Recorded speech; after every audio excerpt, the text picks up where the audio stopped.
Who's the person I have to talk to about renewing the motion? The clerk. Town clerk. Yeah, Amy, option five, last name Amy.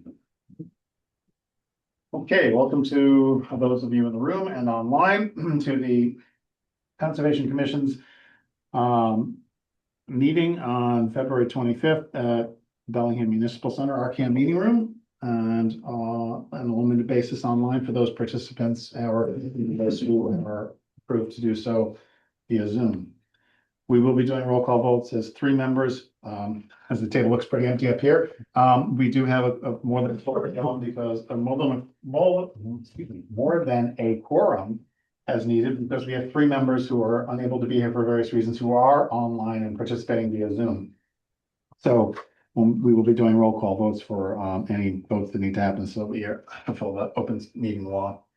Going forward right away, we will jump into this with the abbreviated notice of intent continued hearing for 375 Maple Street. It's an after the fact approval for regrading and removal of 2 large pine trees within the buffer zone, 2 bordering vegetated wetland. The applicant Renata Faraz and Representative Robert Parent are here, not here. I'm online, Mr. Chairman. Okay, great. Thank you. I couldn't read the text for your name. RJP, that's my email. Yeah, sorry about that. Your email, right? Yeah, right. So, yes, Mr. Parent, if you want to update us on where we are with this, that'd be great. Sure. So I had submitted a email the plan over to Hannah, a proposed replication planting plan, and hopefully similar to what we discussed at the last meeting. So I've shown some schematic locations for 8 white pine trees, which was one of the recommendations from your resident arborist, I think, at the last meeting. So Nicole, okay. Nicole, okay, yep, perfect. So I'm showing them like 10 to 12 feet apart, which I think was the discussion, and I'm hoping the board is agreeable to, accept this replication planting plan in lieu of the work that was done previously. Okay, Mr. Chairman. Yes, Steve. The DEP comments, Oh, would like a change in paperwork. you'd like to change in paperwork? The DEP does. Right. Yeah. I support that. So you're supporting their recommendation to have a more expanded than the abbreviated? Correct. Okay, go ahead. Yeah, I did want to note on the paperwork front, I was not superbly concerned. I think the amount of estimated disturbed area was definitely a larger number than what may have been disturbed. So I think that was the basis for the abbreviated NOI versus the NOI paperwork that they were requesting. And as far as additional information we would want to see on Form 3, I didn't see any additional information that would necessarily impact, right? Yeah, that wouldn't necessarily impact that. If that's, what the board would like to see, that's. Well, I want to get Steve's additional thoughts on it, just since you were. Well, let's go through the comments. Okay, sure. It starts with, you want to bring that up? Yeah.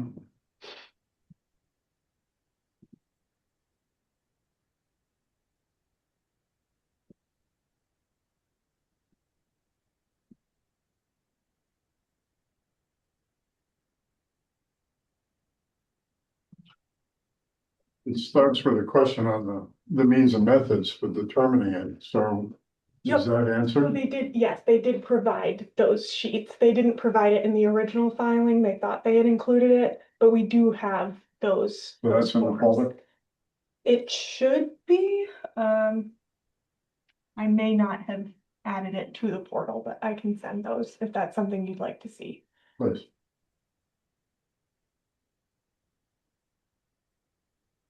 And it's not in the last one either, right? No, Was it- that there was new question at the information. time. Correct. Yeah. Whoa. I'll let you. I know. Richie from the mouse. Thanks, yeah. You're welcome. Okay.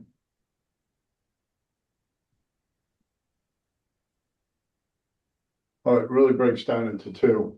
One, the means and methods of determining it, and then the square footage is 2.5 times what's the trigger on the abbreviated. Nice, will be less than 1,000 minutes. Submitted indicated 2,500.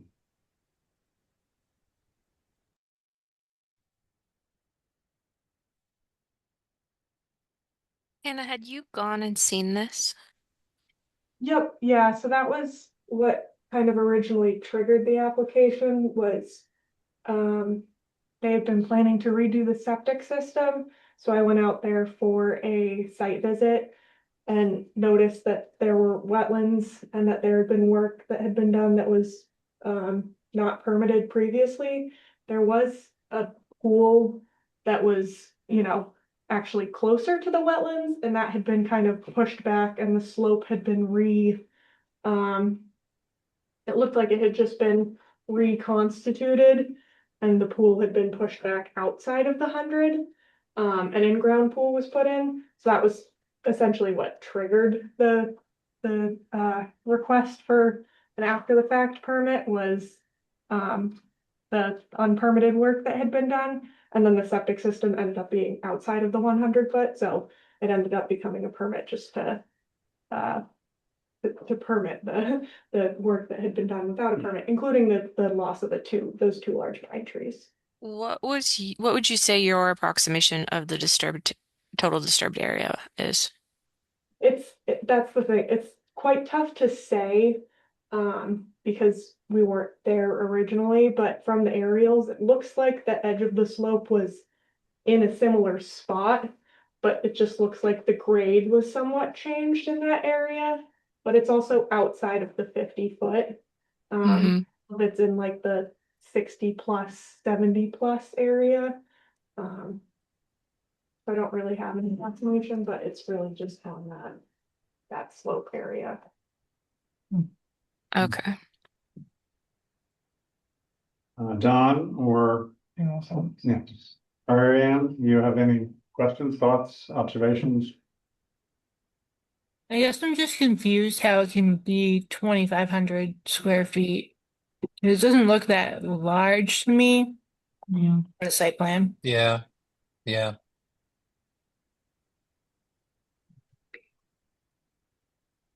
Well, at this point in time, it's gonna be impossible to get a good measurement of it, because everything's covered under DSM, but. Even after the fact. Hmm.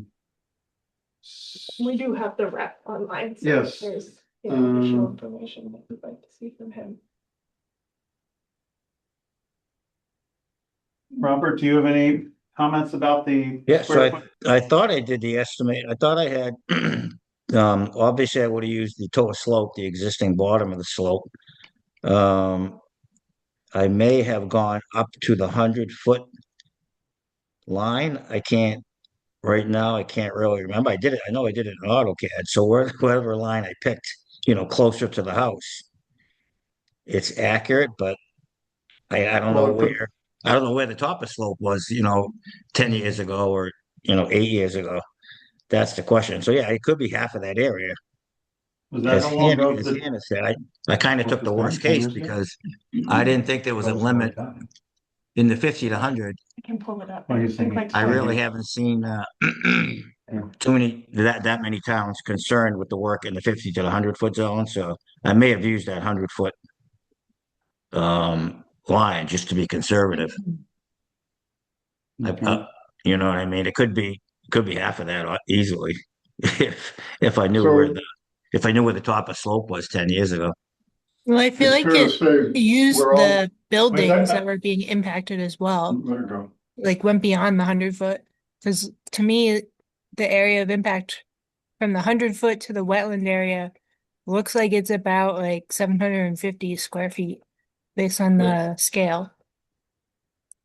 It's, your back lot line, Ariane's 160 feet all the way across, so it's probably 100 feet by 25 or more. That's 2,500. I don't think the whole area was impacted though.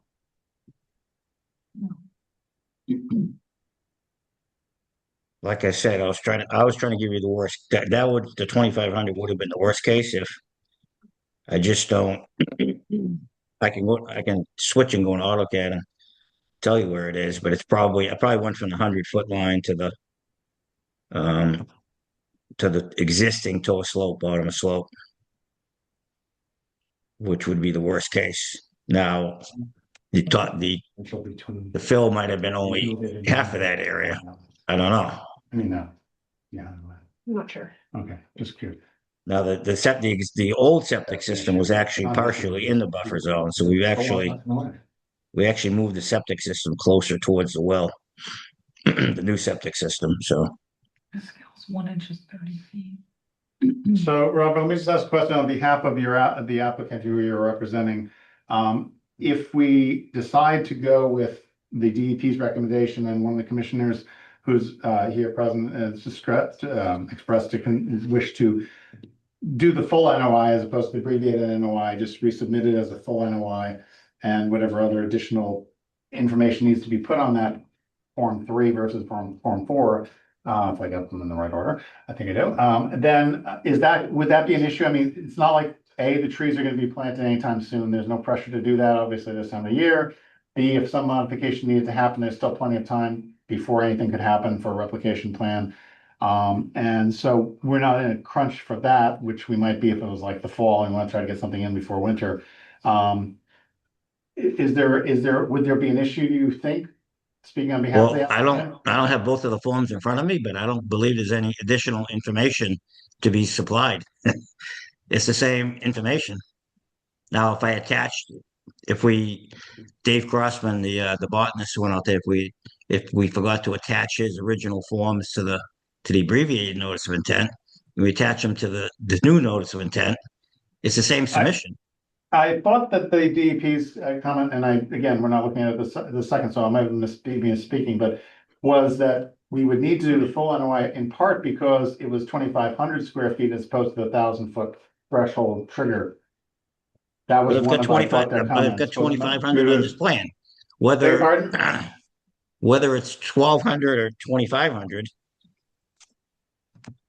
Well, if it's 2,500, I think the DP's comment actually says, because it's 2,500, that's as opposed to 1,000, which they also mentioned in there, I think, that since it's well over that they felt that was one of the reasons for necessitating or being advisable to have a full NOI as opposed to the abbreviated NOI. I don't know without reading through every line, and I don't think I want to do that tonight, that there is a particular other set of information that would not already have been provided in the abbreviated NOI, which makes me think that if it satisfies DEP and a commission member, and all it is to just submit the slightly longer form, and that otherwise it's not a big deal to you, to the applicant, or to anyone else on the commission, that maybe that's just the most expeditious method of doing this, as opposed to trying to debate whether we want to disagree with the DEP and say, even though it is double and a half again, what the less than 1,000 square foot that it calls for areas subject to flooding or riverfront area, that for disturbance, that just to move it along, basically, it might be simpler just to do that, unless there is some outstanding reason for not doing so. And are you Because it does sure? clearly come up to much more than 1,000 square feet. Everybody's in agreement, even if it's less than 2,500, because we're not sure exactly where a line might be. I think I'm feeling like I am fine with the replanting plan. Um, and as Hannah said, we do have the delineation method. I think that I understand the DEP's comment, but based on the fact like this is an estimate based on what we think was happening 10 years ago, I would be satisfied with the form as is. Well, any other commission members' thoughts? Steve, anybody else? I agree with Pam. So Me yeah, I This tend is- to too. My question is more, is there anything that is cogent that's missing in the abbreviated form that would be present in the full form that would influence our assessment of it? And if the answer is no, then I totally agree with Pam. Okay, Steve? On the, I don't know the answer, Don, They but had the DP look at Mhm. it, they made the comment to use the right form. I think we should. okay. Well, I think he overestimated the amount of disturbance and that put him over the limit. Because there's also part of that area within the 100-foot buffer zone that I think was existing lawn that is remaining as lawn. Correct me if I'm wrong, though, Hannah. That would not be included as disturbance. Okay, yeah. I don't know. It sort of sounds a little speculating, but I don't know. And since the representative for the applicant is unclear about what the situation was back when the disturbance actually happened, where some lines were, where some boundaries were for the demarcation of what came to what looks like about 2,500 square feet, whether it's accurate as it should have been or not, I don't know that we can really ever get to that if it's trying to dig up 10-year-old information I'm that basing it on the fence line, by the way, depicted on the plan. you're basing on the fence line depicted on the plan. I'm not sure. Robert, was that what, do you see the fence line she's referring to? yeah, I think I went beyond the fence line. I was being conservative. I didn't think 2,500 square feet done 10 years ago was an issue for anyone in the town of Bellingham. It doesn't have any has no adverse effect on the wetlands. You know, Well, it is work in the buffer zone, which you are regulating, but the forms, I'm gonna end up filling out another set of forms. Is the fee schedule different, Hannah? I Is the fee schedule believe different, so. abbreviated versus a full? I mean, I don't think for something like this that there's really much of a difference. Okay. Um, There we was can no pull it new, up, but I don't think I know there's no new information that I can give you with a full notice of intent. It's just a different form. It's the same information you're gonna get, and we're I gonna think discuss the same trees. And until the form is read, I'm not sure you can answer that. I filled them out enough times that I know that they're the same. I think what he's trying to say, Steve, is that he doesn't have any additional information to provide us. So I'm not, well, I mean, if the abbreviated and the NOI and the regular NOI are just basically asking for the same information or almost the same information, I kind of wonder why one's called the abbreviated version then, not just NOI, but well, I'm sure there's more information that is on the NOI, but it sounded to me like he has right, given relevant us all the information information, he has. right. Relevant information, I don't know what other stuff it might be, is it near a river? And the answer might just be check off no, but that didn't appear on the abbreviated one, I don't know. All right, well, I don't think we have any new questions to be asked by commission members and or information to be provided by the applicant's representative. So rather than just agree that the abbreviated NOI and the regular NOI for this particular application might be somewhat different, asking for a longer form with some lines that may or may not be relevant information. They are different, as viewed by both DEP and frankly us. And so the question is, what does the commission want to do? So I would look to get some indication of that by someone making a motion of some sort, if they feel they can do so on the commission.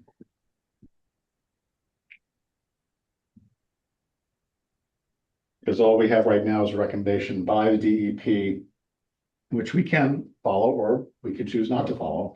And It was, so that I'd make a motion to follow the recommendation of the DEP.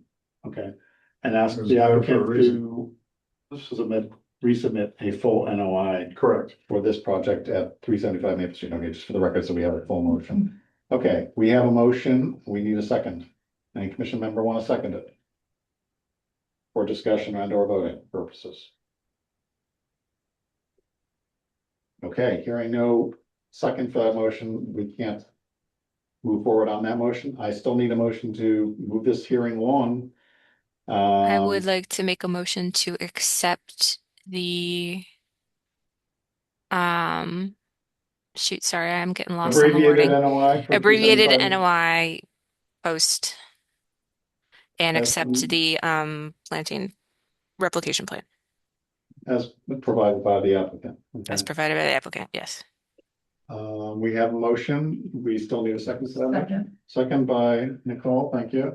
All right. Any other discussion about this? Okay. Hearing none, I will call the roll call vote. Ariane, Aye. Steve, Nay. Don, Aye. Nicole, Aye. and Pam. Aye. Okay, I don't need to vote it. This is vote is needed a tiebreaker. So we have this motion moving forward, passing for approving the abbreviated NOI and replication plan from the applicant for this, and that information.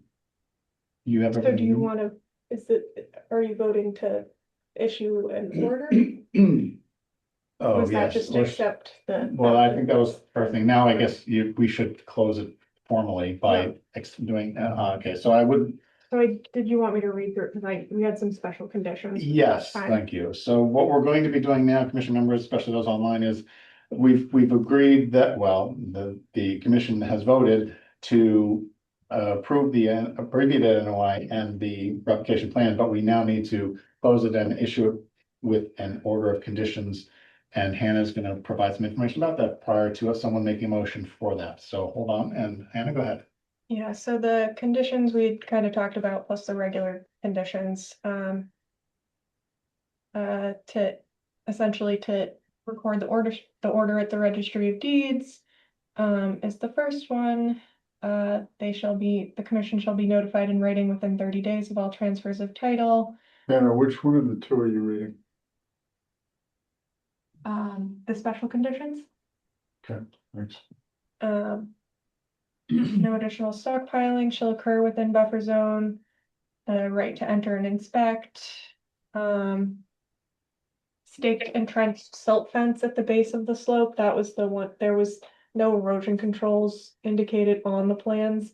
So my assumption would be staked erosion controls in there, at the base of the slope where the plantings Which would are. be subject to your approval before proceeding to work. Yep, and that the conservation will be the office shall be contacted to inspect, right to make decisions in the field to determine if additional measures are required. The area shall be planted in accordance with the planting plan in the spring of 2026. For the approved plan, if any proposed vegetation is not available, substitutions will be recommended by a professional experienced with plantings for approval to the conservation or its agent prior to planting.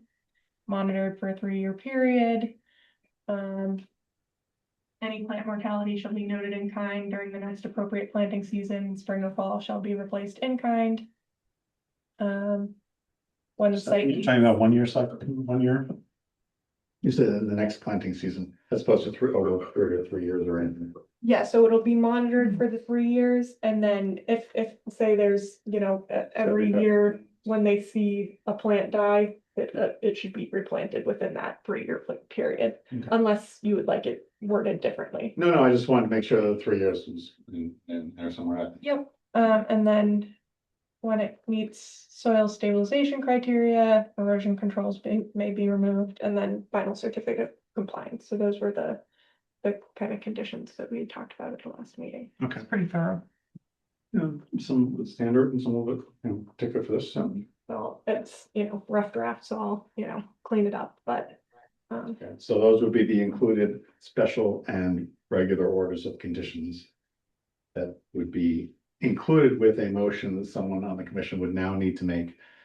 To close the hearing and issue a, I'll make a motion to close the hearing and issue an order of conditions.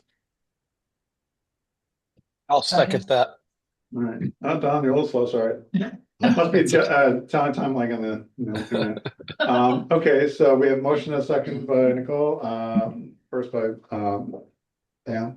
And we will see if there's any discussion.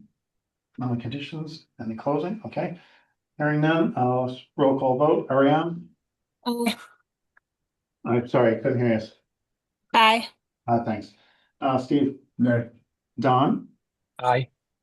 Nicole, Aye. Pam? Pam? Oh, Pam? Oh, I said aye. I couldn't hear you, sorry. Thank you. Oh. Okay. All right, we have a motion that's been approved, commission, and, the hearing has been, hearing has been closed. Okay, thank you. Moving along, the next item is an RDA for South Main Street, a right-of-way west of the corner of South Main Street and Old Elm Street. Placement of utility pole within 100 feet of a buffer zone to a BVW. Matthew Todd from Mass Electric Company is the applicant, and representative is Nate. Yep, here, Marianne? Nate Goshgarian. Thank you, Nate Sharon. LAC, Yes. Yep, consultants, environmental consultants. So exactly. we Yep. got a gentleman in there. Great. Thanks for joining us, Nate. And you want to go ahead and just briefly provide a sense of what you're planning on doing? Sure thing. Yep. For the record, Nate Goshgarian with LAC Environmental, presenting on behalf of the applicant. The project that I'm presenting tonight is a request for determination of applicability for the replacement of a single utility pole. May I very briefly share my screen? Yep, yeah, you should be able to. Okay, Is great. that should be enabled.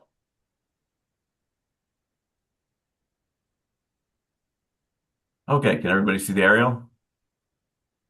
Not yet. Not yet. Coming up, hang on. How about now? There we go. Yes. Okay. Yeah. Perfect. Just to kind of acquaint everybody where this project is actually located. This project is located within the National Grid right of way along the eastern side of South Main Street, directly north of the intersection of Old Elm Street and South Main Street in the southwestern vicinity of Bellingham. This is pole P24 to be replaced. If you're in the field looking at the pole, this is exactly what you would see, pretty much situated immediately off the side of South Main Street. In terms of the wetland resource areas located on or in 100 feet of this project, we do have a bordering vegetated wetland located about 20 feet to the east, as measured by myself in the field. And so we've got the 100-foot buffer zone, P24. In terms of erosion controls, these situations, what I've seen National Grid typically do is they usually put a silt sock, wrap a silt sock around. Nate, don't want to interrupt, but do you realize your screen went blank for us? What we're seeing is a No. black screen. Thanks. Oh, okay. Black screen. I can see your background. Oh, okay. That any There better? we go. We're back now. Okay. Okay, great. So yeah, Yep. we've got P24 to be replaced, located right here to the east, about 20 feet. We've got BVW complex. Because of the close proximity to the road, all of this work can be conducted from the roadway. In terms of erosion controls, as I was saying, what's very typical in these situations is National Grid will wrap a silt sock around the footprint of the pole. And then the scheduled maintenance is to occur in spring or summer of 2026. And that's really the fundamentals of the project. So with that, Mr. Chairman, I'll hand it back over to you and happy to take any questions. Okay. Thank you. That was pretty clear and concisely done, which is good. Thank you. Yeah, we've seen a number of pole replacements where it's done like this off from the road, and so they don't disturb the area that is nearby. That may be a resource area, is the case here. The erosion controls is usually pretty basic, and the work is usually pretty well contained. We have a number of these projects throughout the town in the last couple of years, and so the commission members are fairly familiar with it, I think, but I will open up for questions. Any commission members have questions, issues, concerns? Putting in a bid for the old pole. Why is the pole at split? Sorry? Do you know why the pole's being replaced, Nate? Is it broken, split? Yeah, so there's a range of reasons. This one would be related to just degradation over time. They typically have, an age frame of 30 years, somewhere around then. So this would most likely be due to some type of cracking or something related to the condition of the pole. Question? Any other questions, commission members? Anybody online, commission wise? Just Not a I. general question. Do we need a mass DP file number for this, or is Is it not one? Good point. It's All we have is already- a Bellingham number right now. I don't, Yeah, so it's a DOA, or RDA, so those don't get file numbers, okay. the RDAs. RDAs do not get bottoms. Good question, good answer. Thank you. Any other questions? Pam, Don? Not No, I. this seems Okay. pretty straightforward. Yep, All right. correct. Okay. certainly in accordance with 310 CMR 10.2 B to H or whatever. You rattled that off, but I'm not sure, was there a question attached to that or observation? No inflection at the end. Just Okay, an well, that's, observation. I heard, I It didn't hear qualifies anything as a like, minor activity, not subject Right, to right. as MGL. per that, so that's why we're putting, okay, gotcha, okay. Good observation, if there's no other discussion, we'll call vote, Ariane? Roll call vote for Oh, what? sorry, yes, thank you, it'd be nice if we had a motion to vote on. I'll make a motion to, approve the RDA replacement of utility pole within a 100-foot buffer zone. Issue a negative determination. Yeah, that's Yeah. what Issue they're a asking us for. negative what I meant. determinant, yep. Negative determination for the RDA, yes, okay. Yep. So- I will And I'll second second that. Oh, Oh, sorry, I heard Steve here to my left before I heard you guys online in front of me, so. That's all right. We have a motion by Nicole, second by Steve, any other discussion? Hearing and seeing none, Ariane, Aye. Steve, Don, Aye. Nicole, Aye. Pam, aye. myself, okay, yep, good, all unanimous vote. Thank you very much, and Nate, thank you very much, you're All right, good thanks to for your go. time, everybody. Appreciate it, have a good night, Thanks. night. Have a good night. All right, so this next one will be, I promise, one of the quickest ones we have tonight. It's a continued hearing for a notice of intent for Blackstone Street, alteration of bordering vegetated wetland, BBW and its associated 100-foot buffer zone for improvements to the undeveloped section of Blackstone Street, including infrastructure, utilities and site grading. Louis Petrosi of Wall Street Development is the applicant. And Mr. Petrosi has, as of today, requested a continuation as our peer reviewer due to both holidays, weather, and other issues with their review of the information that has been provided by Mr. Petrosi as part of their next phase of review for us. Have not completed that yet. He felt it would be a better use of everyone's time to not proceed with that, so he's asked for continuation to the next meeting. Hannah. And we did actually get that at just at the end of day today, because they've regained their email access and everything. So we did get that right at the end of day today, but nobody had time to review it at that point. Right, So okay, so we that'll will, go out to everybody. that'll be distributed by Hannah, the information from our peer reviewers at Beal and Thomas. And so I encourage the members to look at that in the next couple week period in time. But at this point in time, we are looking at a motion to continue from someone on the commission this hearing to the next meeting, which So will moved. be the The 11th. 11th of March. Okay, so Steve has made a motion to continue. Second. And Nicole has seconded. Well, you guys here on site, I'll tell you, we're on top of things. That's great. Okay, any other discussion? Okay, hearing none. Seeing none. Ariane, Aye. Steve, Don, Aye. Nicole, Aye. Pam, Aye. my guy. Yes, unanimous vote to continue this to the evening of March 11th. I'm gonna say 10th for some reason, but okay, 11th. All right, thank you very much. We also have a new hearing. Notice of intent. For 455 Hartford Avenue, map 4, lot 72. Alteration of the 100-foot buffer zone to BVW for the construction of a commercial building, including infrastructure, stormwater management, features, and site grading. Moshe Atias, probably mispronouncing it, apologize, from Barn Properties, sorry, my is the applicant, and Doug Dillon from Goddard Consulting is the representative, and you are here today. Sir, I am. Good evening, member of the commission. As you said, Doug Dillon from Goddard Consulting here, representing Moshe Atias for the 455 Hartford Avenue project. We'll just bear. We have seen other proposals for this site a few years ago. Is Mr. Atias the previous owner as well, or is he a new owner? Just curious. Yes, he is, and he is in attendance with us tonight, although I don't want to burden him, that's what he paid me for. Yeah, that's why I'm not looking for burdening, I just want to be clear, because it might have changed hands as well, some time No. going by, or it just might have been time going by, and I was curious as to which flow, since this project is. I'll be running through things, and we also have our wonderful engineer here, Daniel J. American of Legacy Engineering, to go over the Awesome. stormwater. We have a fantastic stormwater system for you guys, so. Before you proceed with the board there, is anyone in the room here interested in this project and would like to be able to see better? In which case, we can both shift the presentation board there because it's far enough away that we can't actually It's see. also up on the screen as well. And also up on the screen. And so if you have questions, I will try to remember near the end of the presentation to provide at least a brief opportunity for anyone in the room who's here as an abutter, potential abutter, or interested party to ask a question or two if it seems relevant.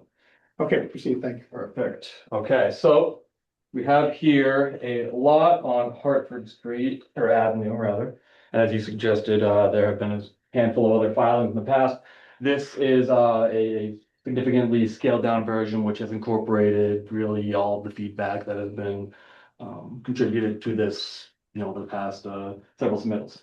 So we have a 4-bay commercial contractor bay. Right, and all of it is going to be occurring outside of any jurisdictional resource area. Nearly all of it, aside from a small portion of grading, will be taking place in excess of 50 feet from the delineated wetland edge.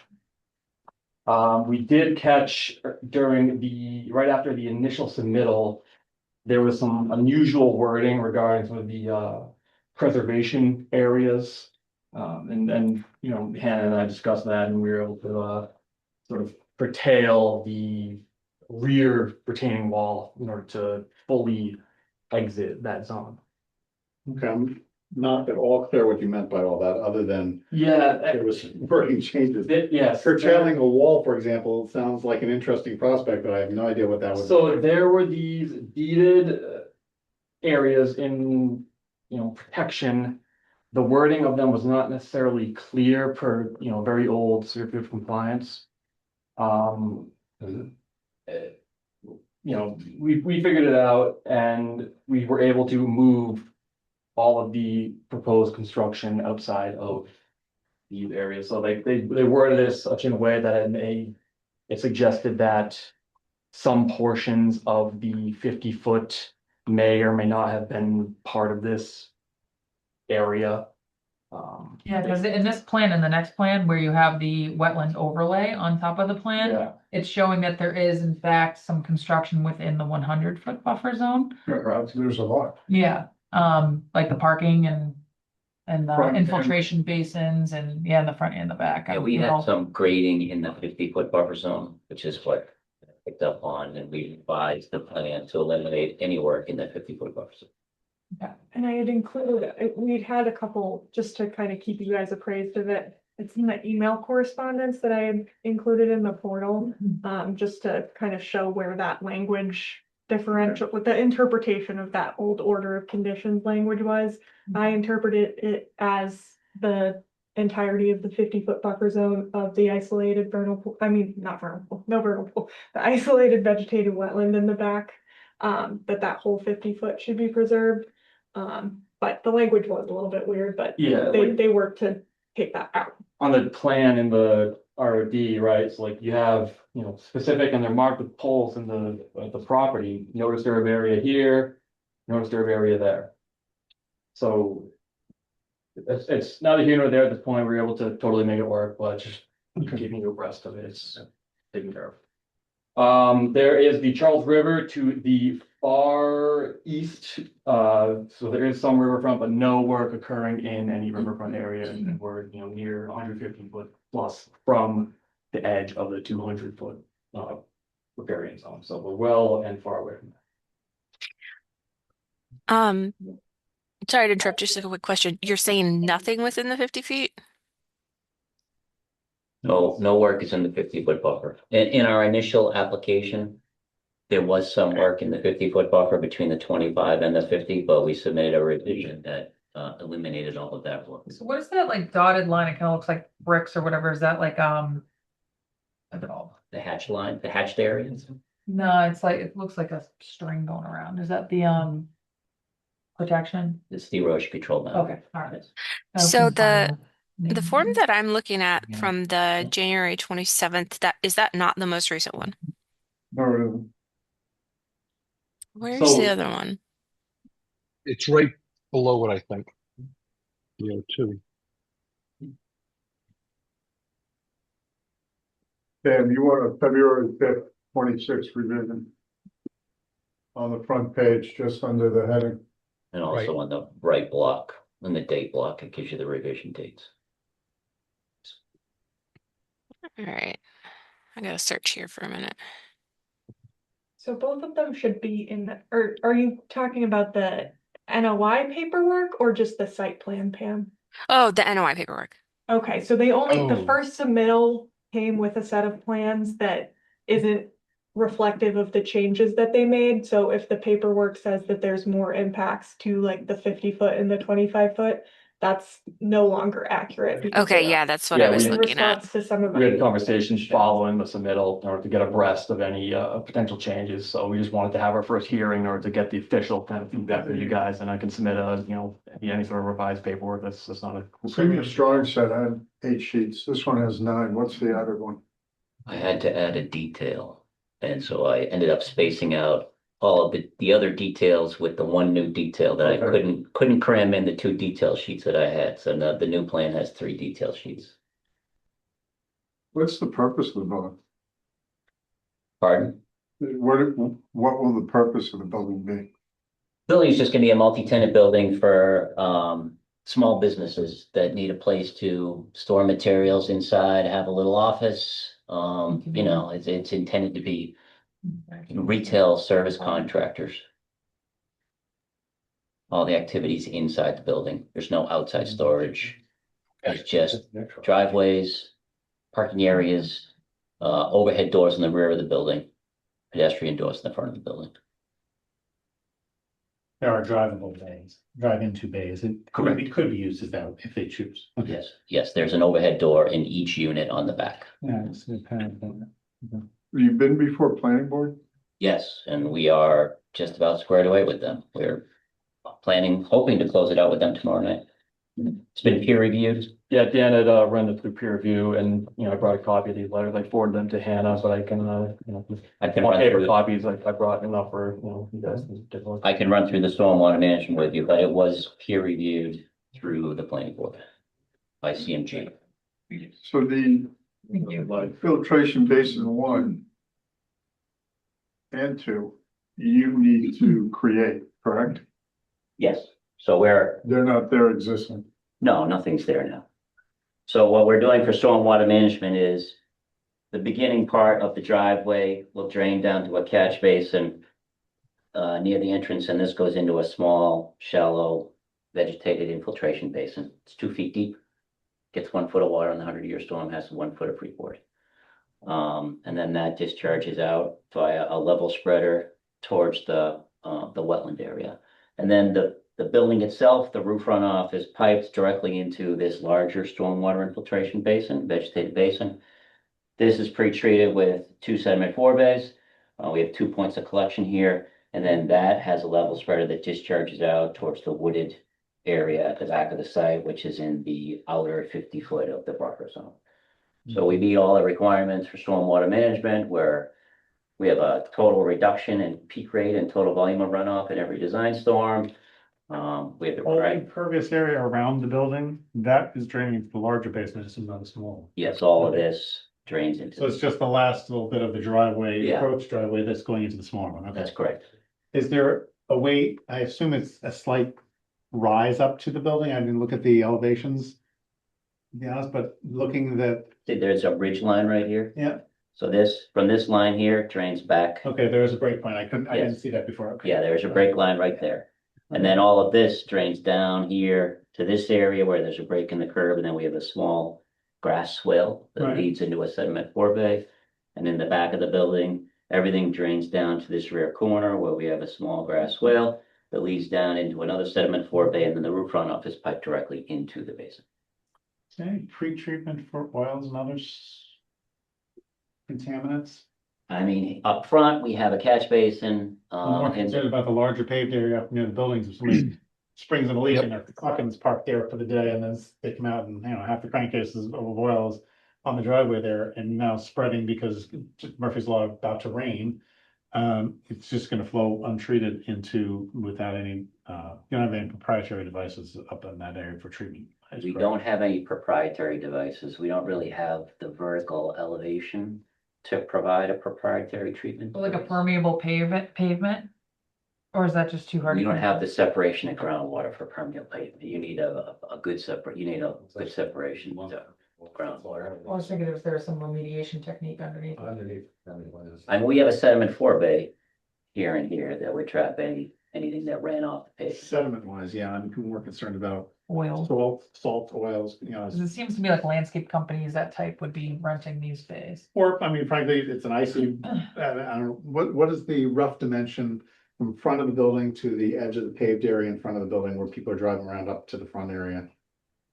Roughly, is it 20 Here? feet across? Yeah, right in that gap there, yeah. So this is a 24-foot wide Okay, driveway with a regular parking. so 24 foot wide by however Or many, 40 odd feet. 40 odd feet.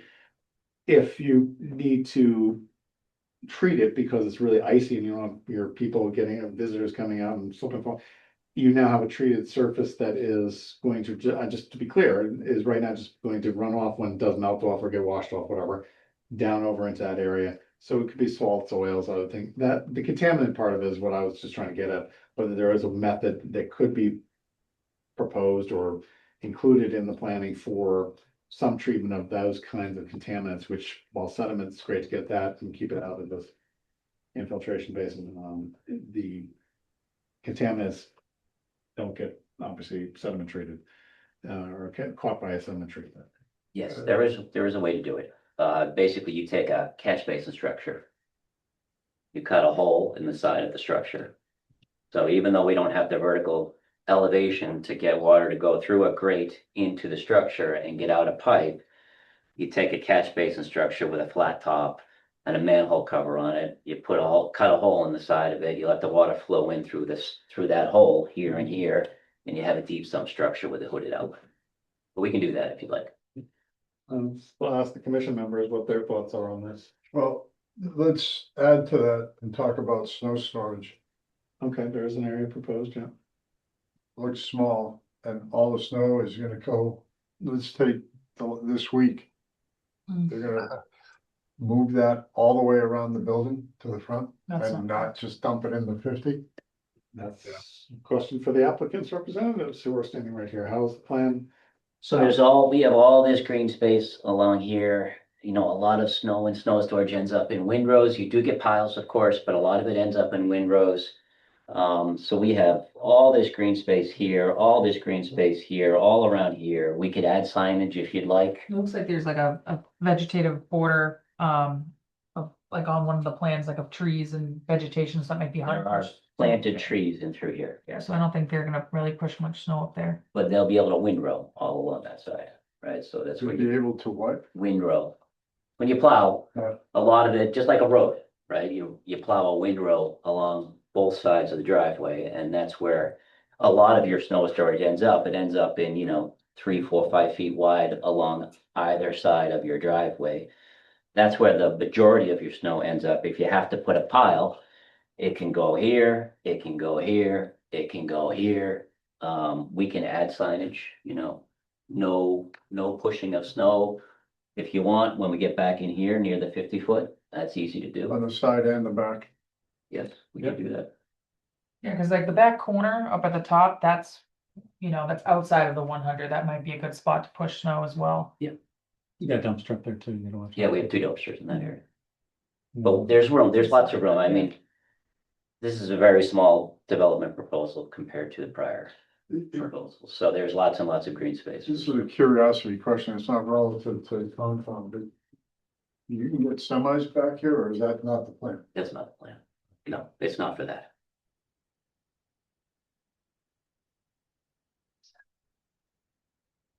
Okay, so back to the other half of the question, you said let's talk about snow storage too, but. Well, he addressed it. I'd like to see signage. I think it's awfully close. And yeah, unless there's people there with the snow removal team, watching them every storm. These are people that are just trying to get on with their job and get it done.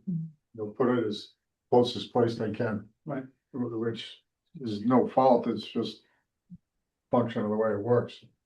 Yeah, if there was signage saying specifically snow storage area and that was kind of walked through with the person doing, has the contract for snow removal, that would be ideal. Well, I think what you'd want is you put signs along here that says no snow storage, right? And then you put over here in this corner, you put signs that say no snow storage. Those are your two critical areas. And that'll tell Is a there a contractor. guardrail they around can't do it. the edge of the pavement on any part of this? No. Okay. Is there a fence around infiltration basin 1 along that road? There's a fence around both infiltration basins. Planning board requires that. I think It's you a have four, the dash.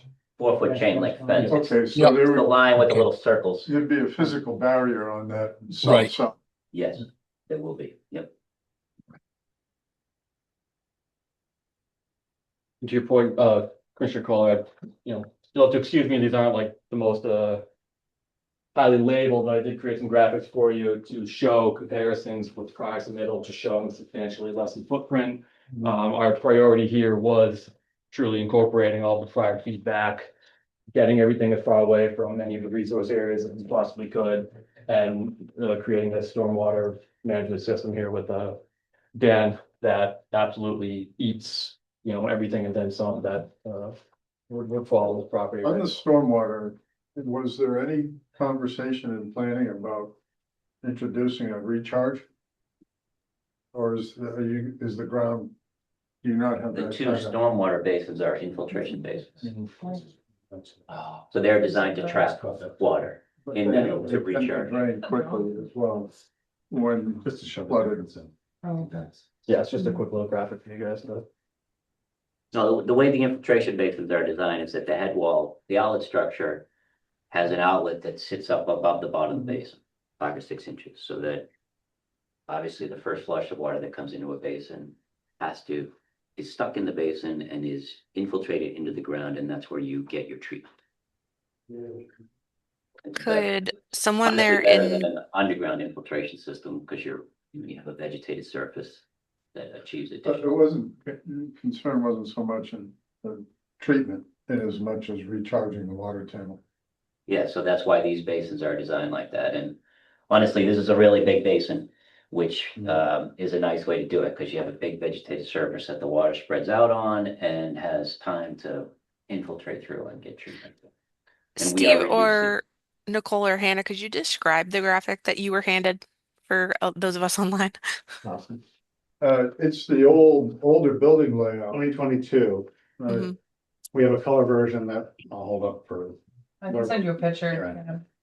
Thank you, Nicole. and it just gives a sense of how much area based on its colored in area on the 2022 plan set compared to the current, I believe they So- were included in There were In the some filing, in the some North graphic. Intent narrative. I just very similar. wanted to separate these so you can look at them. Pamela, in the initial filing, the building was L-shaped.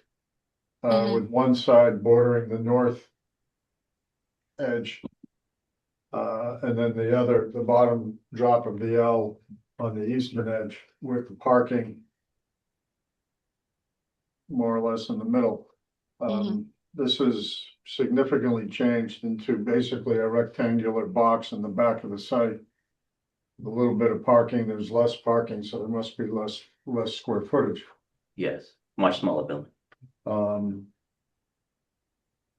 Did you get that, Pam? Yes, thank you. okay, and I think it's, Anna's, oh, there you go.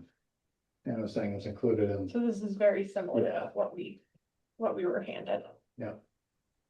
So back to my original question about whether the commission members have any concerns about treatment, pre-treatment, whatever, of any contaminants, both that may occur when there is snow on the ground, and be swept up. Well, for example, salt. If the area gets treated with salt, then it gets snow, and then it gets plowed, and this area that's being plowed is being pushed into the snow storage areas, which, as the applicant's representatives have said tonight, there's a lot of green areas to around, including one that is marked as snow storage.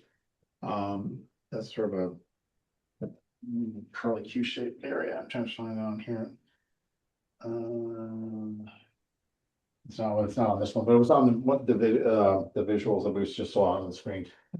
Yeah. There was an area, as you approach the driveway and the curve coming up to the front of the building, there's a large curved area that says snow storage. And that's part of the areas that were indicated as could be stored, as well as the area beyond that towards the infiltration basin. Those quote unquote green areas, may be then subject to, as we have looked at for many paved areas around parking lots and driveways and so forth, for commercial locations that, could have negative impacts over a period of time, not all one storm, from that area being used as an area that snow is piled into and then allowed to melt down in, and whatever's in it, salt, sand, oil, whatever, would then just be present in that quote unquote green area, as it's not feasible to remove it. Also, if it happens that there is a oil leak or something, some sort of contaminant during warm weather, and warmer weather when you don't have snow issue, there's not a containment nor a treatment process in place, system in place for any of those potential contaminants, which again would then be subject to flowing down into either infiltration basins or perhaps, depending on the pitch of the pavements, and is there gonna be curbing around the edge of the Cape Cod berm. Cape Cod berm? Okay, so if it got a lot of rain, I guess it could go over the Cape Cod berm, but anyway. So the question I have for the commission members is, do you want to have that addressed? The applicant's engineer Yes.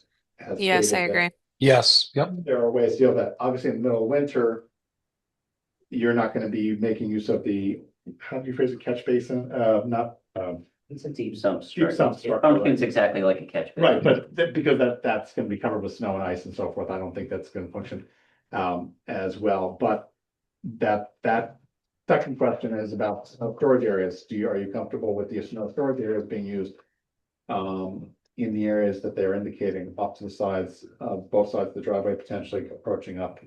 And then that back corner, back east, south, southeast, northeast, whatever corner is, top right corner of the building as you were looking at the plans. Paved area, that was indicated as a potential area to push stuff.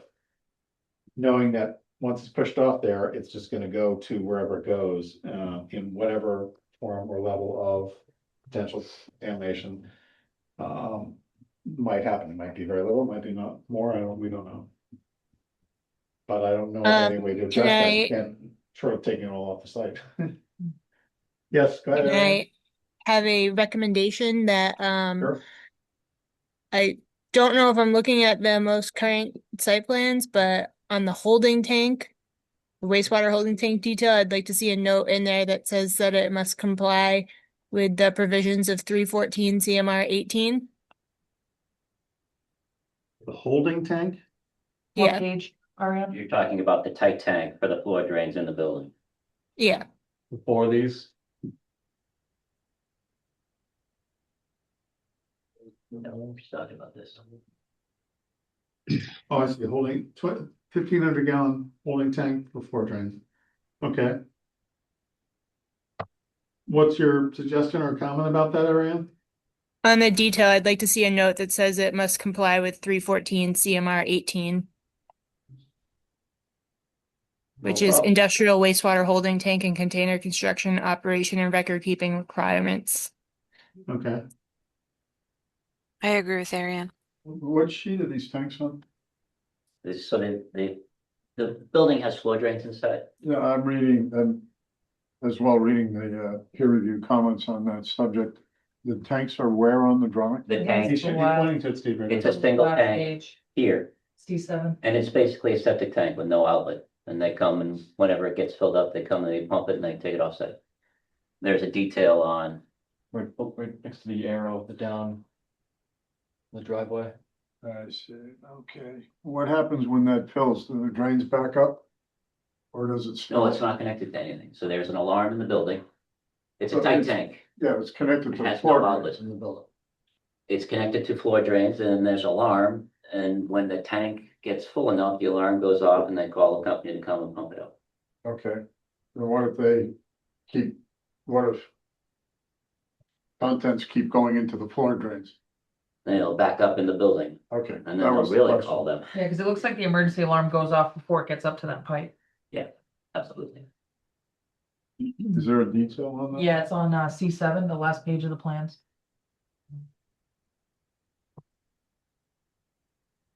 Actually, on the You new scroll all the way plan, down, yeah, so even it's the- on sheet C7, bottom left. In the latest plan. Right there on the left.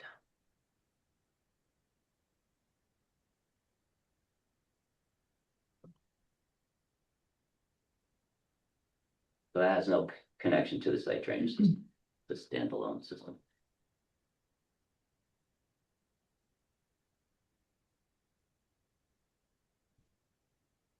Is that holding tank large enough? Because isn't that the same kind of system that goes into a like a 3-bedroom house or something?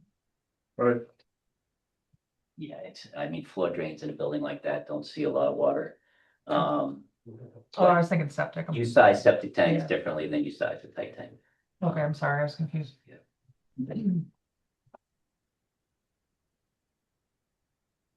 were there any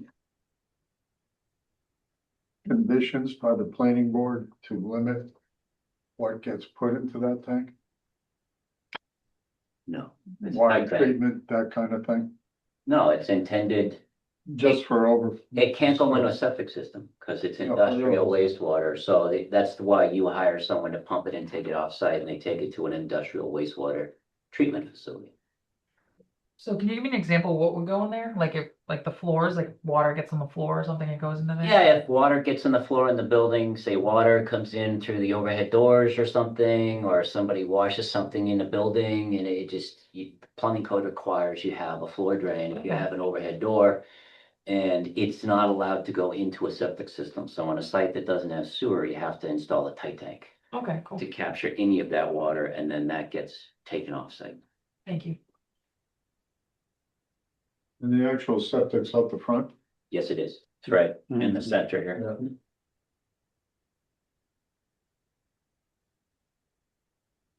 Don, observations, comments, questions? My concerns were more aligned with what you had brought up earlier, Mike, regarding salt, oils, and whatever we can do to prevent that from getting into the wetlands and contaminate it. This has a direct, these wetlands have a direct feed into the Charles, correct? Yes, Yeah. as far as I'm aware. They're not like directly, so there is a very much raised berm or railroad track. There's So a here, so railroad they're not immediately touching, right? So it's not like here, wetland, here, Charles, they're not immediately flange off the Charles. They're separated fully from old railroad bed. That's maybe 12 feet over grade of the wetlands. Right, Not whether fully, but it's not impermeable, Yes, it yes, is a as much as- barrier, and it is somewhat Yeah. distant, as you said, it's more than, how many feet? You said something about it's more than 250 feet? Yes. It's out of the riverfront area. fully out of the 200. So, you know, from here, we're talking 300 plus 400 feet, you know, somewhere thereabouts. So if, Don, to respond to your observation comment, while it appears there's an option, we can ask the applicant to include for non-winter, contaminant, treatment. It would not have the same effect or any effect necessarily or any use, wintertime when the ground's frozen and or there's snow or ice or something blocking that, those structures, if you could even get stuff to fall. And in addition, we have the question of in wintertime, the snow storage areas, being impacting rather, the green areas that they would be pushed into and left to melt off eventually, and then whatever's there will either go into the ground, be on the surface of the ground, if it's sediment, whatever. That I don't have a solution for, short of removing everything as it's plowed offsite, which we have never asked anybody to do. Right. So the And on Cape Cod berm offers 4 inches. Yeah, but the snow is gonna be beyond the berm. Yeah, on page C5 over in the sediment and erosion control notes, there is some information on pollution and like pollution control and like trucks are not allowed to be washed on site and things like that. So that might also help.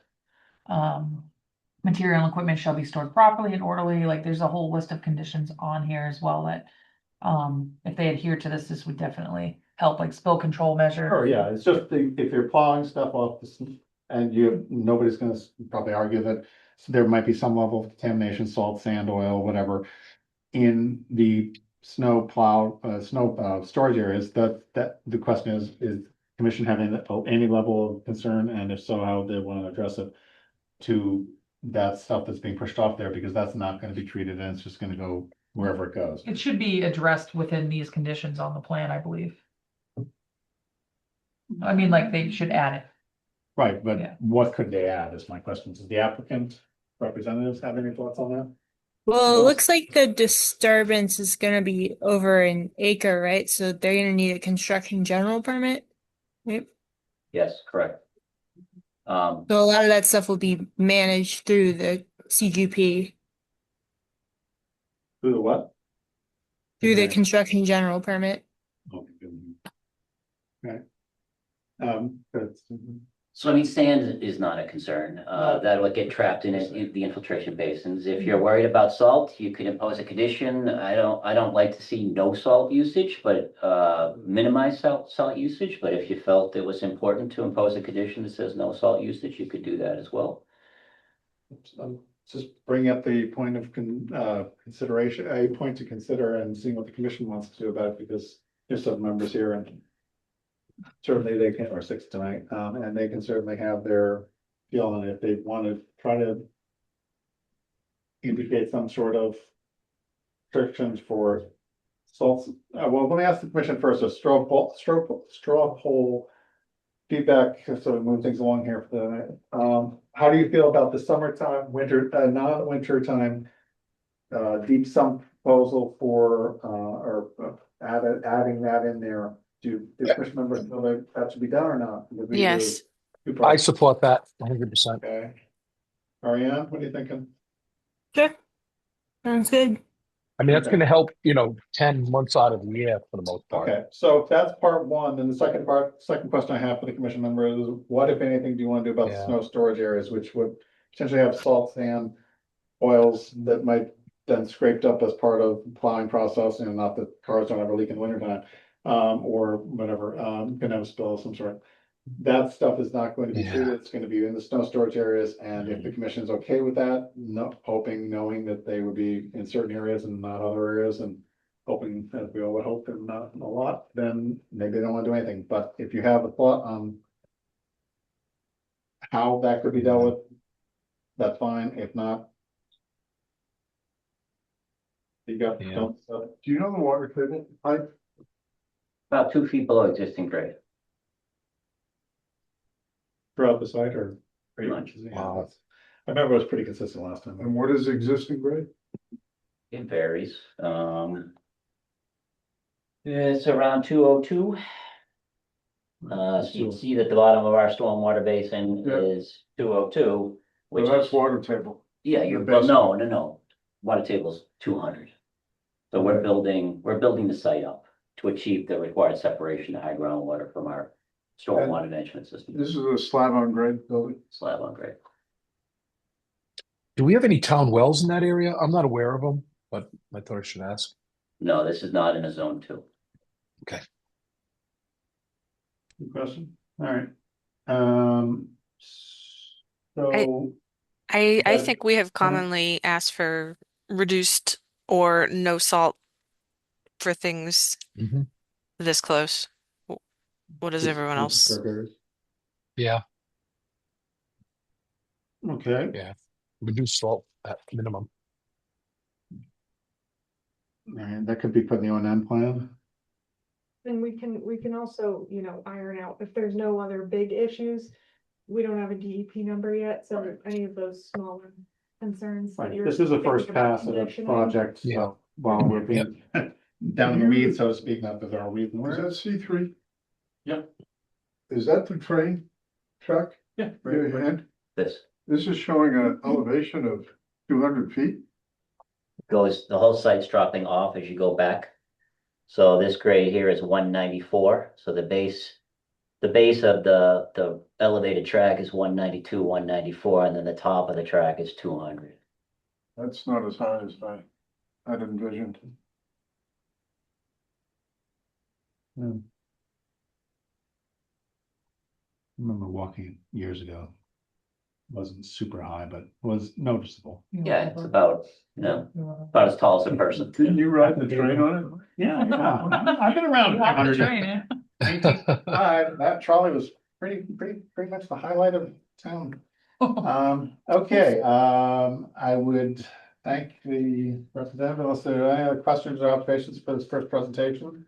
I just want to confirm if that note that I had requested is going to be implemented. I don't think there was a definitive 314. answer. It will. Yeah. Yep, Okay. they seem to have noted it, Ariane. I don't know if you could hear them saying that, yep. I have no snow storage signs, add 2 deep sump structures, add the note to the tight tank detail. Add some language about salt use in the O and M. Sounds pretty thorough. Any other initial, again, this is the first presentation, we don't have a DEP number, I'm sorry. Yeah, DEP number, so this isn't gonna process any more, any further than a continuation, but certainly doesn't stop commission members from asking or observing anything else they want to today or in between now and the next meeting. Okay, hearing none, I will accept a motion to continue. Obviously, the stuff that you guys are doing can be done fairly quickly. Yeah. What about the revised NOI and or plans? Could you? Yeah, when's your next meeting date? Remind me. 311. It's fine. Yeah, we'll have that. Okay, so continuing to be. What's the deadline on the next thoughts? Usually we just need it. Yeah, okay. So March 4th. No problem. Okay, Hannah, any other thoughts on your side, comments, questions? No, just with the snow, I also haven't been able to get out there, so to confirm wetland line, so that's. Gonna do anytime soon. Exactly, so. Using the words, we may get out there someday soon, but Yeah. by May, we mean the month, at Yeah. that time. Indeed. So I will accept the motion from a commission member to continue this NOI. If they want to make one. I make a motion to continue this NOI to the next meeting on March 11th. And so Kim, thank you. We have motion, second. Second. I'll second. Sorry, okay, Don, you know what? I'm gonna. Don't tell him have it. Steve is getting that one to you, Don, because we've been trying hard. Okay, I've so been we have a second by trying. Don. Any other comments, questions? Steve's quick on the draw. Did you get the fence waiver to reduce the height? To 4 feet? That will be discussed tomorrow, but that is the recommendation of the Good. peer review consultants. So we'll have a firm answer on that. Reduced tomorrow. from what to? 6 feet to 4. 6 to 4. I honestly, I hate to see stormwater basins with 6-foot fences in it. And it just, it looks like a trap. Especially right up by the road. Right, exactly. Okay, so we have a motion, a second, no other discussion, do a roll call vote. Ariane? Have the rest of Aye. the members there. Steve? Thank you. Don? Aye. Nicole? Aye. Pam? Aye. Mike, aye. All right, unified. Thank you. So see Thank you you all for your next time. time. Thank you very Thank much you. for your time. Have a good night. Drive safe on those semi-plow roads. Not Bellingham. Bellingham looks pretty good. Yeah. Bellingham looks good. On Facebook, got Okay. an A on it. Next time on the hearing, the agenda is, for order of conditions amendment request. we carry that. From Connection Street and Mill Street, map 31 lot 13-1, Red Mill and Charles. Amendment request for adjustments to roadway, stormwater management, infrastructure and site grading. Toll Northeast, the Corporation, 116 Flanders Street, Flanders Road, Suite 1200. Westboro is the applicant. Order of conditions permit issue to Kevin Lombas a year, okay, and Brian Madden, LAC is the representative tonight. Brian, welcome, and gentlemen and ma'am, I want to identify yourselves for the record, that would be great. Sure. Liz Clark, I'm from Ty and Bond, the civil engineer for the project. Jeff Huddleford from Toll Brothers. Thank you. All right, whoever wants to lead off the amendment information that we need to know about? Great. All right, well, thanks so much. Good to see everyone. Yeah. So for those of you who weren't on the commission at the time when this was initially reviewed.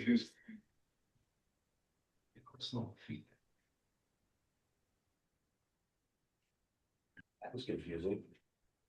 I know. No, I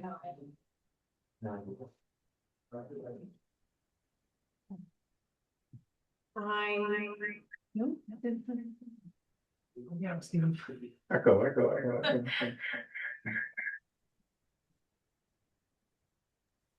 we go. That work? Yeah, I just joined the Zoom meeting so I can throw some plans up on. Okay, great. Do you want me to just wait till Steve gets back? He's back. Oh. There he is, Didn't take long. out one door and the other. Not big a deal. Just for orientation, I'm sure most of us are familiar with the site, but it's right around the corner behind Town Hall here off of frontage off Mill Street and Mechanic Street. One of the access points is the entrance to the Trimark facility and that new signalized entrance. About an 86-acre parcel. This was approved in 2021, but the order of conditions remains valid until 2029. There was one extension, and then the Mass Leads Act adds another 2 years. Site is under active excavation currently by the current applicant. Toll has a purchase and sale agreement to construct the residential subdivision, which consists of subdivision roadways, stormwater management, utilities. There's 105 single-family homes on individual lots and 66 townhome units on 5 larger lots. For orientation, you can see in the image here some of the resource areas on or immediately off-site. This also abuts the active T tracks to the north. North of that, off-site, is the Charles River and associated BVW. There is a perennial stream that centrally flows through the middle of the property, north-south, that eventually discharges into the Charles north of those tracks and off-site. There's another intermittent stream within the eastern portion of the site, also flowing north-south. There are 6 vernal pools on site that were confirmed through the ANRAD process previously. 3 isolated land subject to flooding, and there's also bordering vegetated wetland that, bordering land subject to flooding that extends onto the subject parcel, but is mainly contained within the wetland resource areas themselves. There's no work proposed within BLSF or ILSF. What was included in the order of conditions, it did not include approval of the individual house lots or the townhomes themselves. We are going to be filing imminently a slew of new notices for those projects on individual lots, and we've grouped them so they're kind of batched in region where they have very similar overlapping resource area and buffer zone impacts that we'll certainly be reviewing with the commission in the near future here.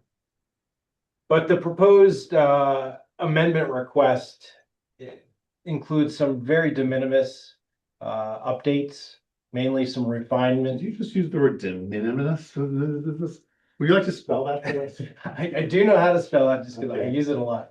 I Is guess this it's sheet in the package you gave us? Yes, well, it's in the site plan. Yeah, I think it may be colored up a little bit, just for highlighting the wetland resource areas, but it is part of the, Which sheet is it? actually, you know what? It's like, I don't know if I've seen that one. Yeah, no, this is not included in the subdivision set. How come?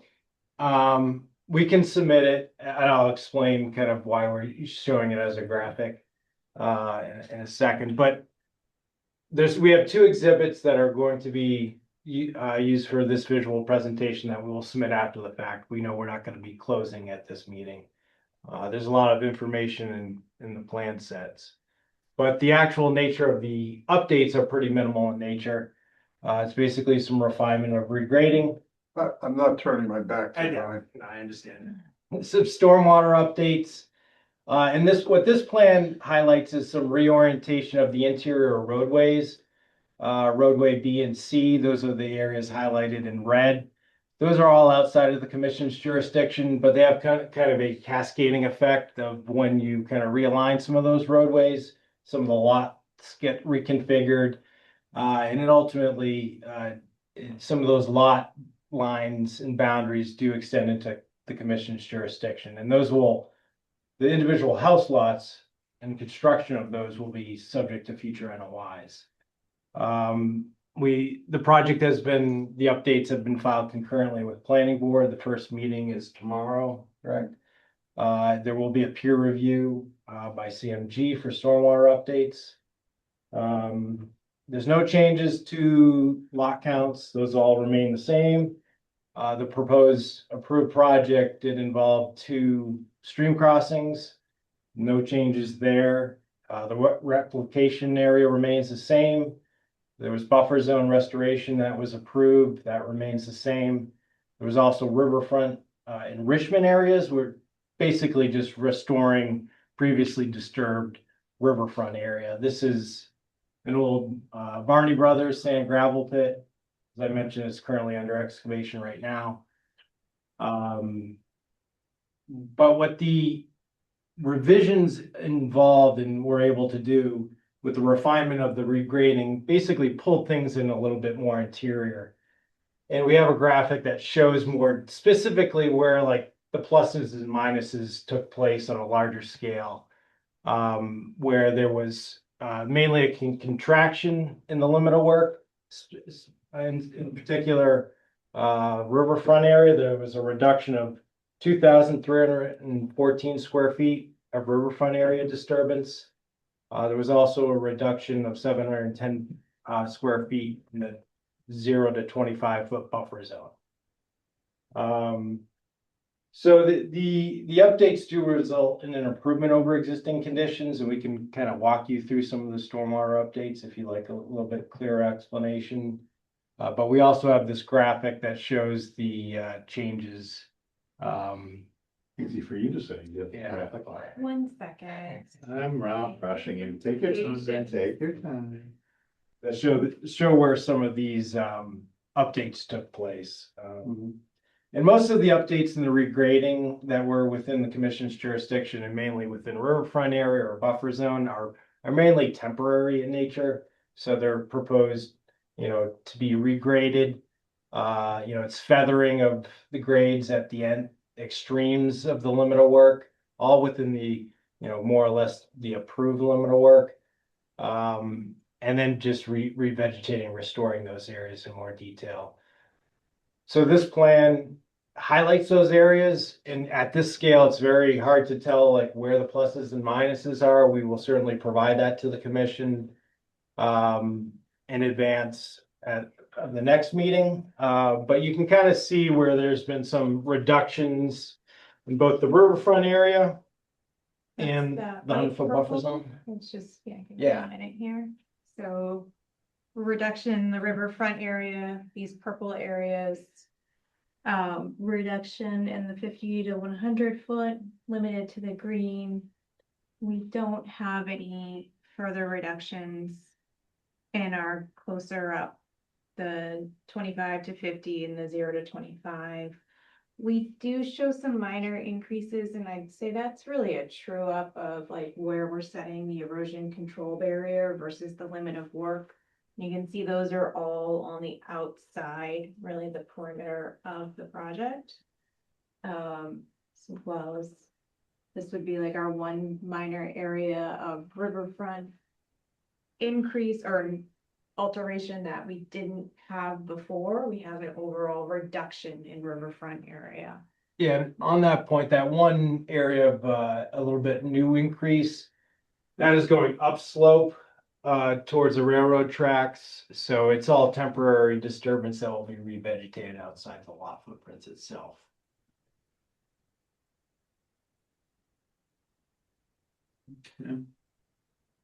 So again, overall, it's very minor changes, but the intent of the updates are to minimize the regrading, making it more constructible from Toll's perspective.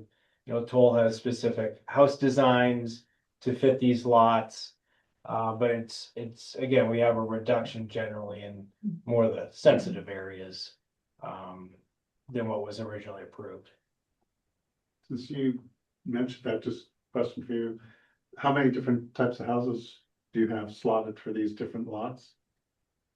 So we have many different elevations in addition to different houses. Oh, okay. So there's certain depths and widths to the houses that we need to accommodate. So I think that we have maybe 4 different home types, entirely different home types. But then in addition to that, we also have elevation differences. So though the interior of the home would be the same, the exterior of the home would look different from the street.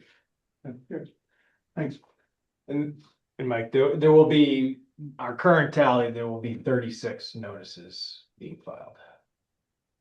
36, so you're coming to us with 36 different. Not all and You'll be packages seeing us every 2 weeks up through June. of 2029. Okay, interesting. Okay, yeah, we'll get you some bunks in the back room there and you guys can get us set up. Okay, additional, before we ask if the commission members have anything else, is there anything else you want to show us or describe? Dial in some of the stormwater updates or keep it at a high level, whatever the commission's preference is. Yeah, I mean, really with the stormwater updates, the previous approval didn't have the detail we're showing now. The applicant had permitted what I call roadway and infrastructure and didn't have the homes as part of the filing. And they had also committed to having infiltration systems on each individual lot to detain up to the 100-year storm. And these are pretty tight lots, 10,000, 7,000 square feet, so that we can preserve about, I think 40% as open space. So that was a challenge to fit the desired homes as well as the infiltrators. So we looked at doing simple modifications to the stormwater basins, simplifying your outlet control structures so they function better and more efficiently. And with that, we were able to do minor modifications to the stormwater management system so that it can detain both the roadway and infrastructure as well as the majority of the homes. The only area that we really weren't able to achieve that goal was up here. This basin just really couldn't be modified any further to take more runoff. So we will have a series of homes that do have those on-site infiltrators, but we were successful in removing or eliminating the What rest. will those be Infiltrators? on Yep. individual lot? Because Yeah, it's just the prefab Like arches. Yeah, there's Chambers. so it'll be a subsurface chamber. They tend to be about 2 feet high. They're below the ground. okay, They're just those pipe arches that you might see kind of Okay. piled up every once in a while. not rain gardens or anything. No, not rain gardens. So we don't have your roof And you have runoff hard piped to that infiltrator, so you won't be seeing it. Does the homeowner have to maintain those? Yes, but really the maintenance is making sure that your gutters don't have leaves in them and that they're flowing and that they're clear. Because it is subsurface and it's just taking roof runoff, which is typically clean unless again you get leaves or anything in your gutter. So something they should be doing. They're not I would say installing, like- anyways. Given that, I understand now this is going below ground as opposed to, as Steve mentioned, the rain garden or something that has to be maintained, but also it can be grown in and filled in and whatever by On homeowners. purpose. What's that? On purpose. On purpose or accidentally, but that this is out of sight Out of and sight. out of mind for the homeowners. While it's nice to say, as long as they don't get leaves in them, which would then be flushed down the drain pipe and into the system, which they wouldn't see, but then would reduce the effectiveness. So I assume there's stone or something at the bottom of the arches of the drain that gets blocked and starts building up. All they'll know is eventually, maybe as the pipe where it goes into the ground starts, not, water starts leaking around it or whatever. Did you just build rain guards into the houses? As the gutters, I was gonna say, don't you Oh. wanna have So something? we are on the hook for detaining up to the 100-year storm for each of these individual lots, and these are tight lots. I think having the subsurface option gives you more usable backyard space. Oh, no, I think Oh, we're talking about gutter guards. Yeah, gutter guards. So there's plenty of that, Sorry. but all this will guarantee that no leaves down into your. I heard Yeah. rain garden as well. I Oh, heard- sorry, I meant rain, I I thought said that, rain and that- guard, once you- but I Once meant. I heard the responses, like, now one down different paths here, down different pipes. Gutter guards. So- Yeah.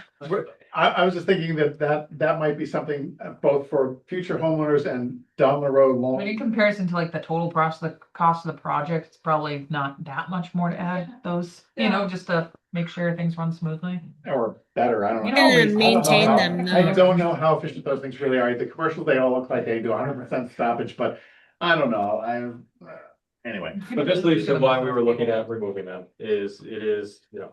you're asking a homeowner to do a lot, pay attention to this. If it was on every home, the likelihood of success is a little bit lower. Here, we've minimized it to only a few homes, a handful of homes. Right. And keeping it simple, when they do purchase a home, obviously everything is laid out for them. They see where this is located, what it is, what their maintenance obligation would be on their part. So they're signing off on all of this. They're knowledgeable about it. But to your point, there might be another step that we could take. Yeah, just a thought. And again, I don't know how many it is. I know it's less than all of them, which is great because 165 of them are whatever. 200. What is the septic? This is tied into sewer. Okay. But while we're talking about drainage, I think it makes sense to talk about the update that the DPW and we worked on for the closed drainage system. Oh, yeah, thank you. I guess the other modification as well is this was initially permitted with an open swale systems through, we'll call them the neighborhood roads. So up here, which is right now Road B, Road C, and this is Road D. There was always a closed drainage system proposed on Road A. And when you do that, when you have these denser lots, you're going to have a driveway every 70 to 100 feet or so. So you're interrupting that swale with a culvert. And to your points that you had made before, where homeowners tend to fill these in, they are more work for the town to maintain. The stormwater system will be conveyed to the town. The approvals did have fees that toll will be paying for the initial maintenance on them. This But is it was just a- road runoff? Yeah, that was going, so it was agreed upon that closed drainage system would be preferred, so that was the other modification that was made. Yeah, I thought that was a good idea because I've seen some developments around that have swells, but the homeowners don't really, I mean, they'll mow them and they'll get tired of mowing and have no more catch in this little swell. So it's the town's responsibility to take care of this property and not like private? Correct. So it's a subdivision. So eventually once completed, the subdivision roadways will be turned over to the town as well as that includes the drainage system. That's So it's catching what's coming off the road and going underground into pipes as opposed to the swale. How is it getting into those pipes? Just catch basins along the edge of the road there. And I'm thinking the other thing that will be added to this is flow probably is while you're doing infiltration on the sites, I'm sorry, on the house lots for the roof leaders and that's 90% of the roof, of the impermeable surfaces, the driveways themselves, which I assume slope down towards the road Correct. almost 100% of the time. For this site, that's catching in too, so it's gonna go down, that'll flow down the driveway into the road, get to the next catch basin down the road, get caught and added as well, so that would be catching that as well, which is good, okay, just wanted to touch base.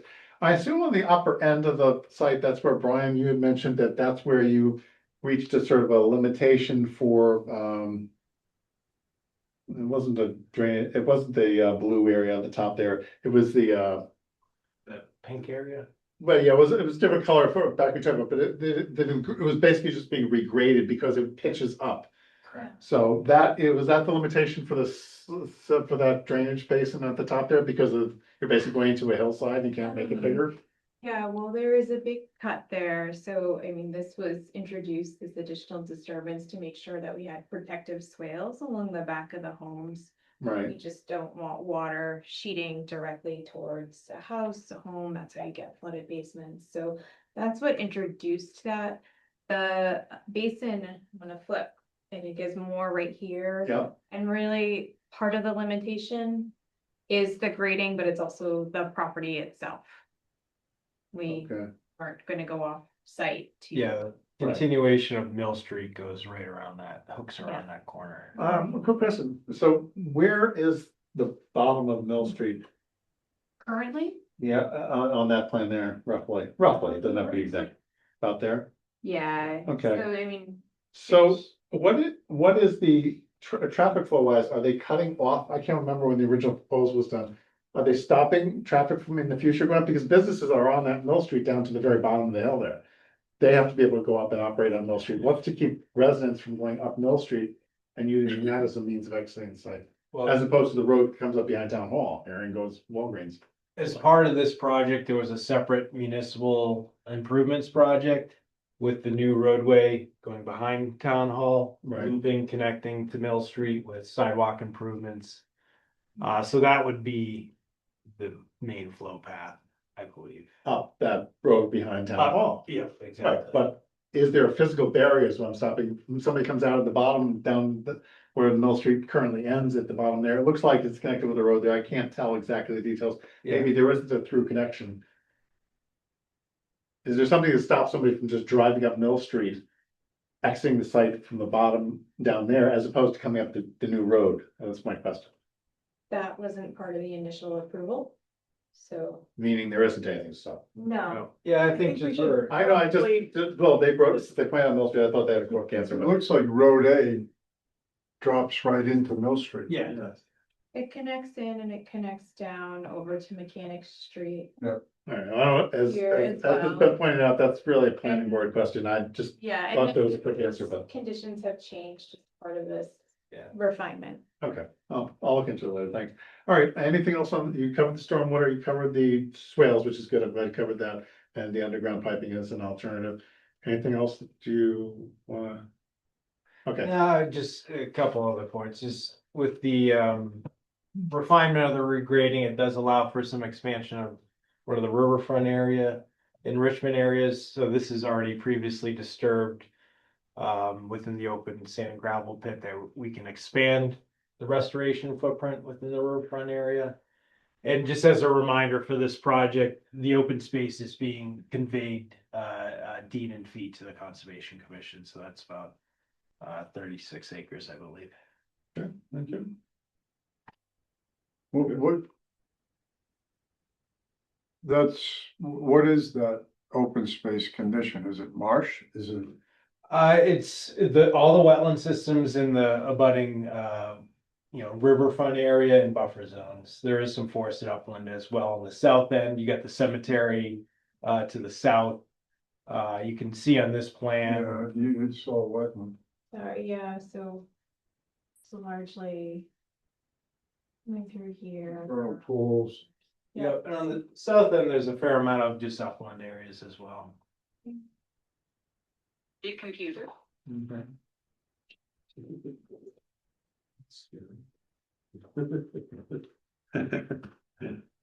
Okay, commission members online, Don, Pam. Ariane. Comments, questions? I do not have any at this Municipal time. president. You don't have to have something at this moment because we know we're gonna be continuing it, but just thought if there's something you wanted to bring up or ask that has been described and presented tonight?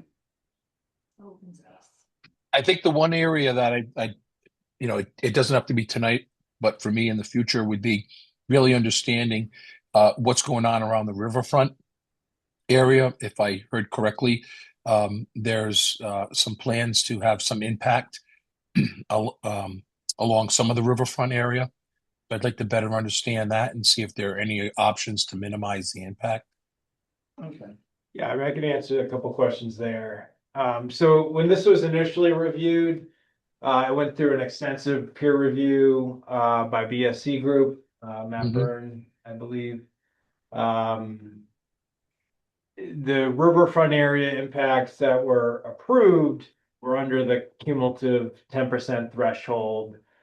We recalculated all the riverfront area impacts, and what we found was that in the original calculations, they included the width of the stream channel, which actually included a larger riverfront area than what is actually out there. So, which made Liz's job much harder to stay below that 10% threshold.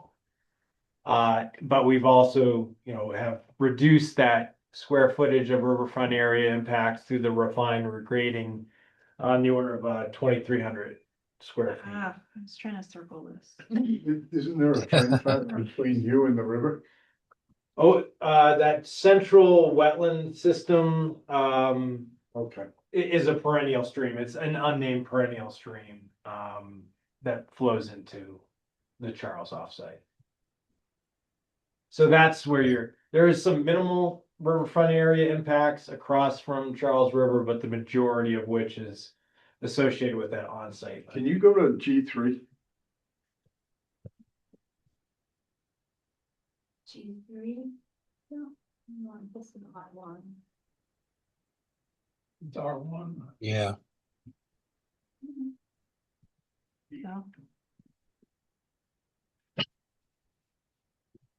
So when you say riverfront, you're talking about the right side of the screen here. Yes. Correct, Okay. yeah. So there's a spillway. So which way is that flowing? Out of the retention? Because it looks like the northern part of the spillway is actually lower, Were you talking about this basin? right where so you got a basin at the top of it is a spillway. Yep, so So that. the water will collect in the basin and pour out of it. That's the emergency spillway right here. And with the way that these basins are designed, the 100-year storm elevation will be 1.5 feet below that spillway. So that is more of your extreme advanced storms that will be activated, and that will direct water this way. We do have our outlet control structure right here, and that will direct water going this way as well. Releasing water into the lands north and east of it. Treated. Yes, yeah, we get treatment through the deep sump hooded catch basins, and in this case, we also get a sediment forebay prior to the stormwater reaching the infiltration basin. And infiltration is actually one of the best treatment methods you can have with stormwater. It essentially gets rid of the stormwater, which in turn gets rid of the pollutants. So Now, anything that collects, again, is trapped between it and the railway and not dumping into the Charles, correct? Because the Charles is yet further north. Yeah, I think there's connections. yeah, there are culverts underneath. Under the- Yeah. Okay.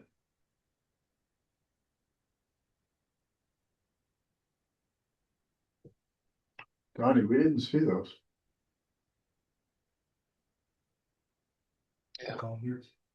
Yeah, we were walking through that. Oh, okay. Yeah. Those planes as opposed to the field. Okay. Oh, are you talking for the veg management? MBTA, Yeah. yes. Yeah. MBTA. Yeah, no, I've seen the culvert at that perennial stream where it crosses under. Boy, these are small lots. Yeah. Tight. Tight fit. Okay, additional questions from commission members, move this along. Okay, I will look for a motion to continue. For any reason to not continue to the next meeting, you'll have information. Just to confirm, so we'll get you these additional graphics just to get your more familiarity with the site, but is there anything else you would like from us before the next meeting? Ideally, I think we're hoping to get the stormwater peer review wrapped up before then, but certainly want to provide the commission with any additional information. Yeah, I'm not sure. I don't think they have a quote for peer review Okay. started yet. I think I'm not sure where they're at on that. And it might not be CMG, so it might be another firm as well. So I think they're still figuring that out over with planning. Ask them tomorrow. So I think, yeah, and I think it would just be helpful for the commission to have, especially that document with where the changes are, just so they can kind of get a little bit more familiar with. Anybody on the commission have anything else that they would like to have the applicant's representatives provide for us between now and the next meeting? Other than what they are going to, which is been mentioned. Okay. All right, So, again, back to that G3, I'm just trying, in between the center of the cluster of houses, it looks like there's drainage manholes to collect water in their backyards and bring it into these basins.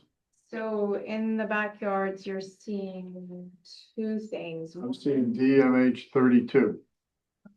So there are collection. There is collection going on. You're on G3, behind the homes as well. And again, the whole goal is there is to prevent water from sheeting towards the buildings, right? So we have pretty clustered lots.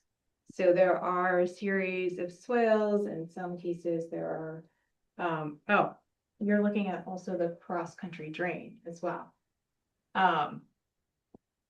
Series of swales to make sure we're protecting the homes, keeping the water away from it.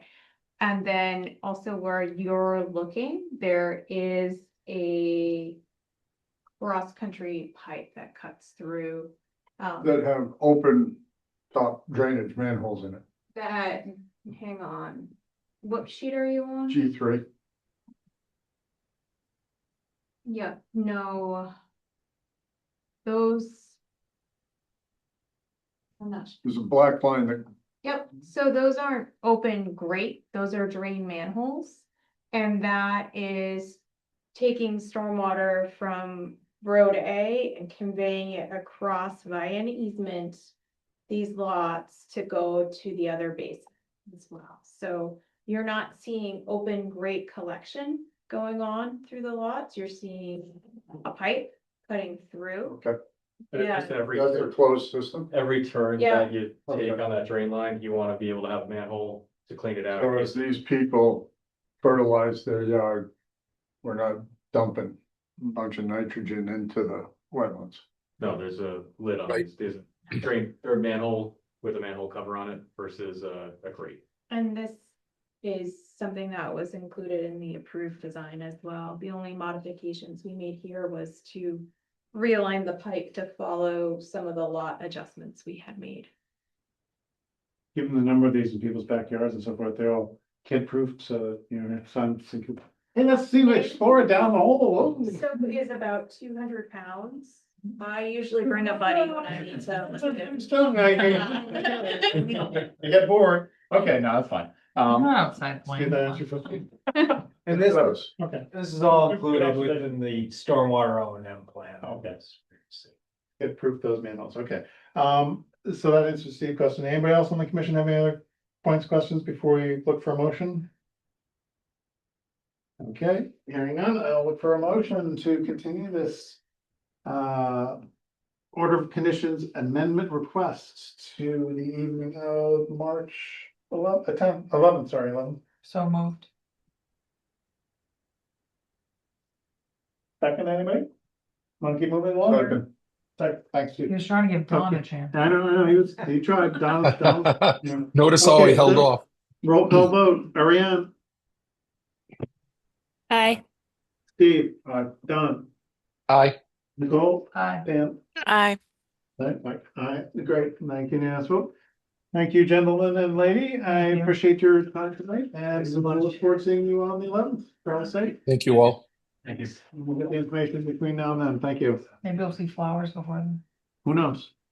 Okay, moving right along, trying to keep things flowing here, continue hearing notice of intent for Lakeview Ave. Map 65 lot 17, construction of a single family home within the buffer zone of the BB4. With Corey Development LLC as the applicant and their representative Seth LaJoy and associates. Welcome. Yeah, I'd like to continue, please. I'd like you to continue. Okay. Very good.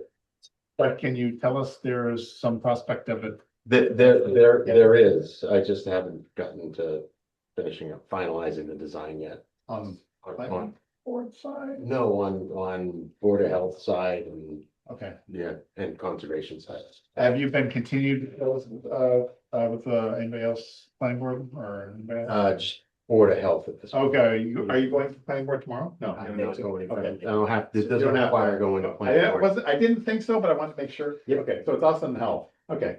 So So, I would request that we continue that one to not the 11th because I'm gonna be gone to Puerto Rico that week. okay, well, I don't expect you to commute come back from Puerto Rico for this. I guess it could fall in, but You could. I probably would be drunk. Yes. Don't need that. Okay, we have enough fun here. Okay, so, you'd like to continue to, what's this? Yeah. Is that, no, April is the town meeting. I was just thinking, I know there's town meeting at some point coming up this spring, but, 25th is, yeah. okay, so this would be a continuation till March 25th. Does that work? for It you? works for me. Okay. Perfect. All right, we have a request for this particular Lakeview Ave, map 65 lot 17 NOI for a continuation request by the applicant's representative, who's right here in the room, to the evening of March 25th, 7 PM. Can I get So someone to make? moved. Seconded. Yeah. Thank you, Don, seconded. We'll move Online, that they're a right in little there. quick. Yeah, okay, good, like that. Any other comments, questions about this? No? Okay, great. Look for a vote. Ariane, Aye. Steve, Don, Aye. Nicole, Aye. Pam. Hi. Okay, we're continuing now. Thank you very much. Okay, now we'll move right along to the next I one. just have an aside for you guys for that last one. There was an unnamed perennial stream going through the middle of it. You guys should have a contest in the elementary school to name the perennial stream. Just saying, Not bad. might be fun, you know? Might be. Might be. Bodie McBoatface stream. Minecraft stream, yeah. Minecraft stream. They put it on your USGS map. Come on, it'd be awesome. Skibbity stream. That's a Pick a good hot idea. stream, I yeah. like the idea. I USGS like the now, idea. stuff like- Okay, we are looking to now go to the next item, which is a new hearing for a notice of intent. 41 Mansion Street and Harpin Street, map 86 lot 42. Replacement of a residential septic system and backfilling of pool on town property. Cyclops Realty as at 41 Mansion Street. Oh, I didn't know there was a Cyclops Realty there. As the applicant, and Seth LaJoy and Associates are the representatives. So you want to fill us in on what you're filling in? Yeah, I would also, may I approach you guys? Okay. That might be easier. Do you want to see? Are you here for this? No, I have Okay. my own. Okay, right. I just want to make sure if you wanted to see, or you, sir, you want to come up? Mr. Roberts is here for this. Okay, We great. actually Come on up. spent some time talking about this in the hallway thing. Okay. So what we have here is we have existing 5-bedroom house. We're replacing the septic system here. Now, as part of this map, the town parcel, the 86 parcel 42, at some point, way back when, somebody built a swimming pool on the town property. So this light dashed line is actually a fence line that exists today around the entire property.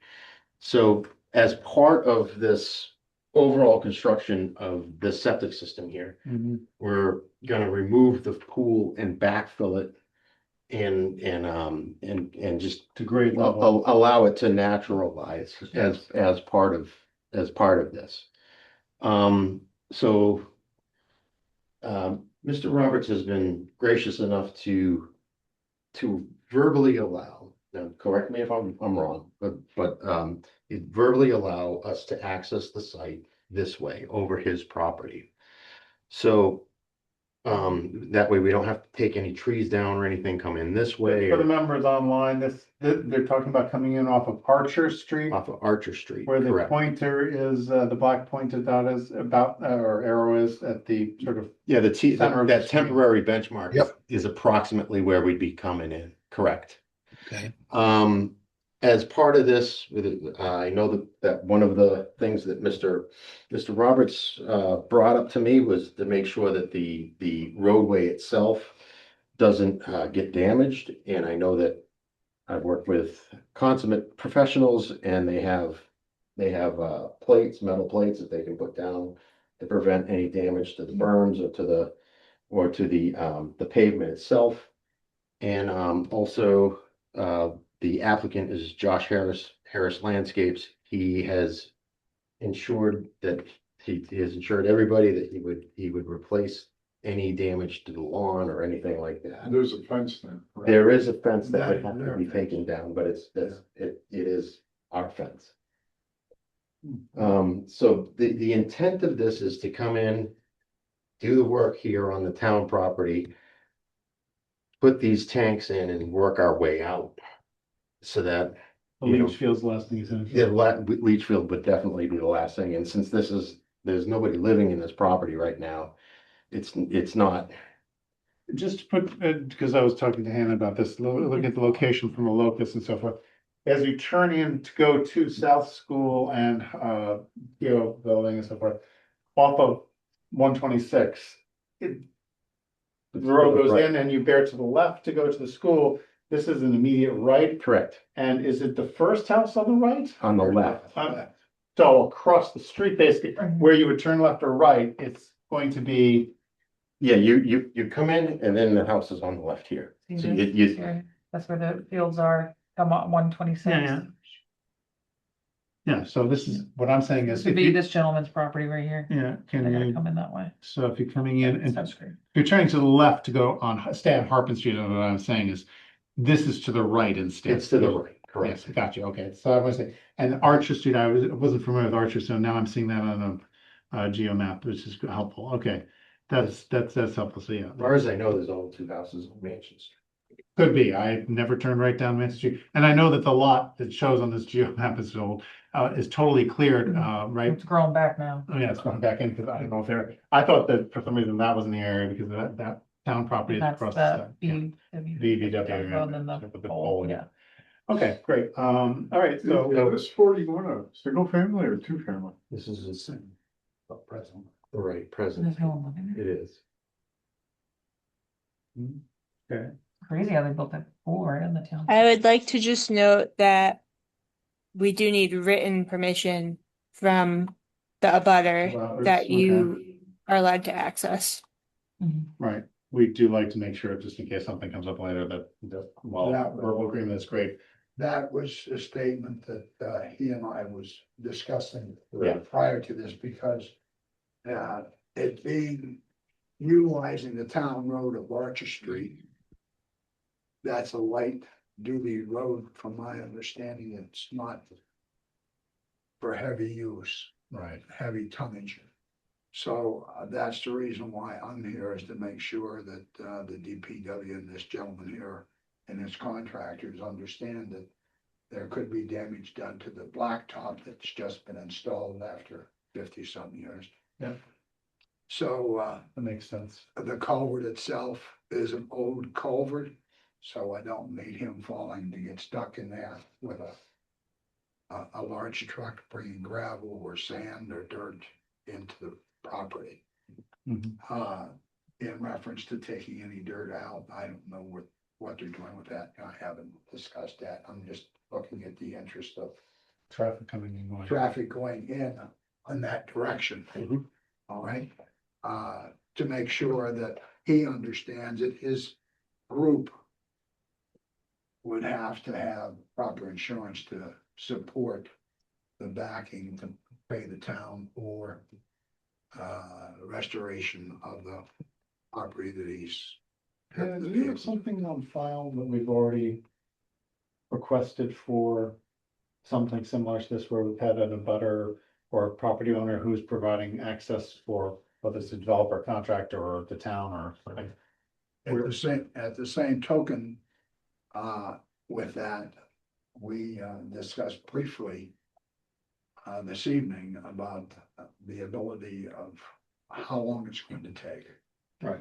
Well, what I'm trying to get to is, if we already have something that's sort of a template we can use, and provide you in writing, as has been mentioned by Ariane, we do want something in writing that would help facilitate that all the information that we want to have on there, timing, protections, guarantee that, comments, can you think of something that we already have? No, not necessarily. The only thing that we usually require for an NOI application is if you're using a property, that there's an applicant sign off on the property that's being used, But so it would just. Sign be a off in signature. what form? It's just a letter, an email? No, it's a signature on the NOI application. Okay, there's a line in there on the NOI, it says applicants, a butter to applicant or. Nope, it's a property owner. So if you're using the property for the project, even if And it's abutting just property. access, In this case.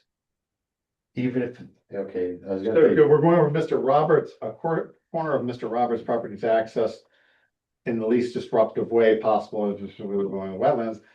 So we're talking about two properties. One is the NOI application for the work on the site. It sounds like there's a second NOI required for the, it wouldn't be a second NOI. It would just need to be included in the NOI, that if a it was property. it wasn't included on the initial application. Right. Because I don't think they had figured out that they were gonna use that for access. So that would need to be an updated form. like for the what we NOI. did for the town, correct? Like Correct, put them yes. down as an Correct. additional property owner. Exactly. Okay, so I just want everybody to be clear here that my client's given me the authority to tell everybody here that he has no problem with making sure that this is all done on legally up and up with lawyers and making sure that everybody interests are satisfied and protected in doing this, because he understands that this project is a hell of a lot easier doing it this way than it is doing it any other way. Sure. So it's In his best interest. we have no Okay. problem with whatever you guys. All right, so it sounds like the NOI that has been submitted needs to be how do you phrase it, Hannah? It just need to be updated. Updated. With an initial property owner and property owner signature on that. Other signature property page. owners or whoever it's Like have an attachment that just includes that and has the sign off. But at by that other point in time, the original owner of the property, as well as the subcontractor, are responsible for all debts. So that wouldn't be something we could include. Right, so that's what I'm trying to get at. It So, would have to be a separate. We can include in conditions on the order of conditions to make sure there's no erosion and things are returned to the way that they were. We don't have any legal framework to impose any other Like conditions. plates on the road, or guaranteeing that their landscaping will happen across your property and so forth, things like that. Right. And We're saying- protection of the road. Right, culvert. what we're saying is we can't require that, so if you wanna make sure that happens, which it sounds like you do, and that's important, and it sounds like the applicant definitely wants to have happen in whatever way will satisfy you, it may be something that the two of you have to work out and develop a document that you write up or they write up and you sign off on. I think what I'll do at this point is I will amend the notice of intent and I will give it to my client to give to his lawyer. Okay. So that when this is written up and everything is getting signed, then you can sign that piece of paper at the same time and we can get all of those things over. When to we you say that guys. paper at the same time, if there's, Mr. Roberts would not probably have any place on that form unless I'm wrong, Hannah, to sign. You, as a butter property owner, you don't have to sign it, I think. It would be, It- if they are using that As as the property. access and they are proposing that as access, that would need to be included as a new property on the application. And they would need to sign that They as a would, okay. property owner. Right, but all that's doing is saying that you're giving permission, just to be clear, on the NOI form, it's not gonna probably have a lot of other conditions you can set or have added to it that are outside of our That's purview. why I'm saying the lead. This is the Yeah, reason why. right. So saying you're signing it and signing into the NOI is something that's gonna be necessary, we wanna see happen, sounds like you'll do that. And that basically assures us as the commission members that we are not letting a developer, an applicant, go across somebody's property without them knowing about and approving it. So it's in writing. So, no, we know that wouldn't happen. So that, I just want to be clear. So that satisfies us, satisfies the NOI form, but it may not satisfy your concerns that you've mentioned tonight about protecting your property, protecting the roadway and so forth. We don't have jurisdiction for that. We can't put that in the form, but you and Seth's lawyer and whatever can work that out. Lawyers can. That's great. Okay, That's all right. right. Now, along with that, the piece of property that's being returned back to the town, or the town is taking it, whichever you. I think the Well, town always had I think it. the town has always owned it. Yeah, Yeah, like- I mean, yeah, right, okay, but once we turn around and have this project done, yeah.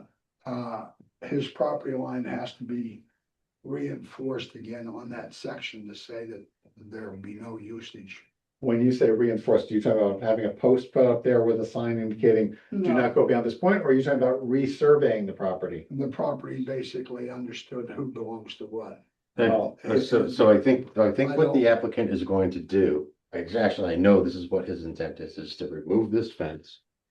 Hold on to it and then put it back on the property line once everything is done, so that there's, That's. and that's a fairly. A physical barrier. Yeah, there will be a Right. physical barrier. The usage of it by his tenants or his renter. Yeah, we don't want people going beyond the Right. property into town property. Give it a season, Resource it'll area. all ramble, nobody will wanna go back there.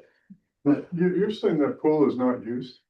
Is the image So from 23? I looks can, like it's- I can tell you that the pool has I didn't pull the cover on it, but it's got it looks like it was used at some point It was- recently, you know. Oh, I it's don't- used. Past them. Yeah, Okay.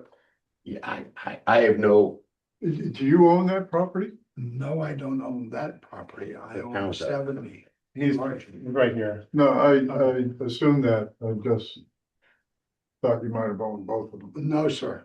no, the town owns the Yeah, well, property that the Question, pool can is you on. not back the leach field up closer to the house so you're not encroaching the 50 so much on that one, on that northeast corner? When we're moving it back that way, the grade is going up. So the reason why I've got it down in there is because it's actually filling in the hole a little bit. And frankly, if I back it up, it's gonna raise it another half a foot to a foot, and the grading's gonna be identical going in there. The leach field itself is So outside. there won't be any gravity flow. There's no gravity flow proposed now.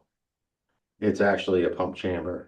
So we've got a Yeah, septic I see tank to a that. pump chamber and then up to the leach field. So there is no gravity flow, but it's gonna level off that area. Is the intent there, and we're outside of the 50 foot with the septic system as required, and we're actually basically within what's the extent of the lawn is today. Okay, question on the word rupture. Are you just What cracking rupture? on the pool? Are you just cracking the wall and leaving it? I believe that the intent is to remove the concrete, is to remove it and then backfill it. Okay. And the statement was, the time span. It doesn't say that. It says ruptured and backfilled. To me is, they just, Yeah, it doesn't sound like removal of concrete, it just sounds like. they just crack it. We can't close tonight anyway, because we don't have a DEP number or any of this, so I will verify that with Brian and find out what the intent is for them to Okay. do, and I can report back to the commission on that. Okay. Um, Sir, you said something about while Seth was talking, you said you had made a comment, right, just a minute ago?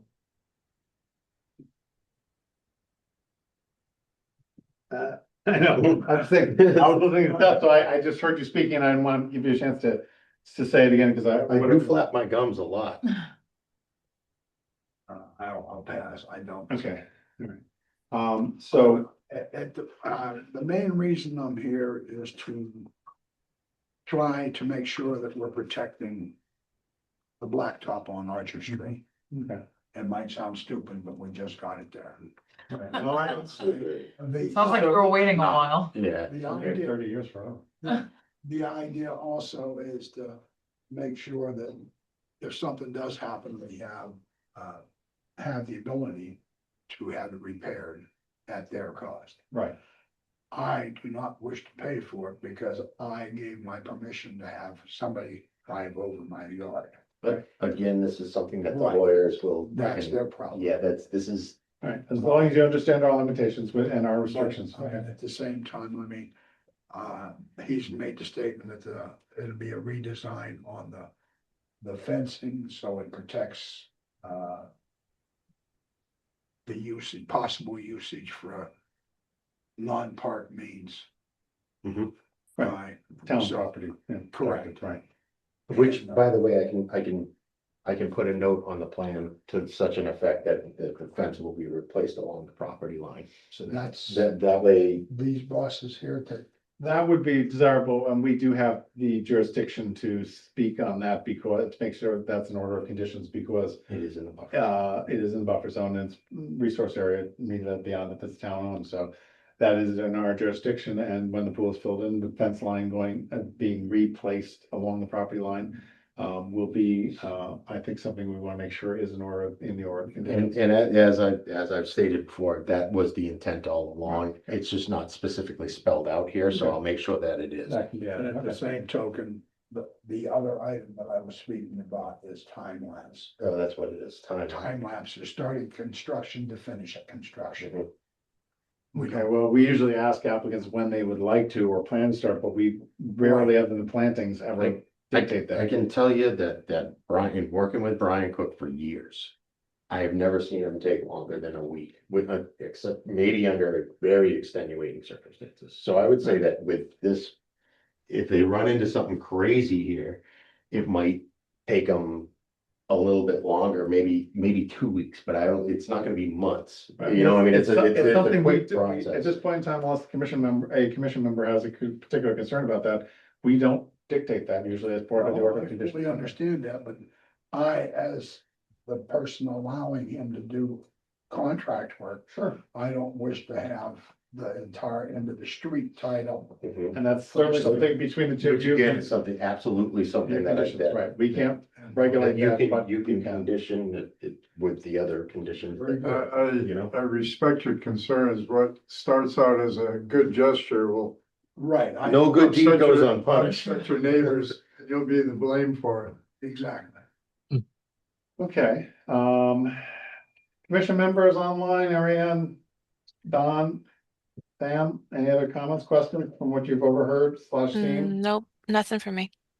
Yep, I'm all No. set too. Okay, we're gonna look for a continuation on this unless any commission member or you gentlemen seem to got everything covered, I think, pretty much between two, and be clear on what you're gonna be adding stuff, and we know that, sir. No, thank you very Okay. much, sir. Okay. Thank you for your Just time this evening. to let you know your timing for when this is gonna be continued to, you hang out for just a minute more. That's all right. Looking for a, motion from a commission member for continuing this notice from 10 for 41 Mansion Street and Harpin Street to the evening of, since Seth will not be here for the 11th, we will not make it the 11th, since we know he's open.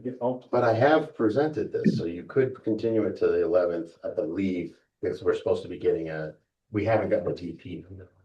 Right, my point is, you would not be here anyway, so continuing to a meeting when you're not gonna be here doesn't seem to serve its purpose except to immediately pass it over saying the applicant's not here. We'll have enough meetings that day.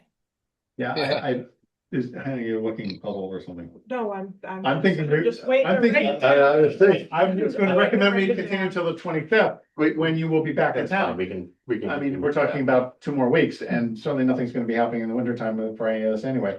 So we have plenty of time, but that gives you You plenty saying of we time. can't work in the winter time? You can do all the work you want in the winter time. I don't think, and Josh Harris is gonna be done it. Okay, so we will be looking for a continuation motion from some commission member who would like to move the meeting. So moved. Ariane, Seconded. Thank you to the evening of the 25th, and Pam, thank you. Okay, motion second, any discussion? No, if not, Ariane, Aye. Don, Aye. Pam, Bye. Nicole, Aye. Steve, okay, Mike, aye. Yes, folks, thank you, gentlemen. Oh, I get one off the web.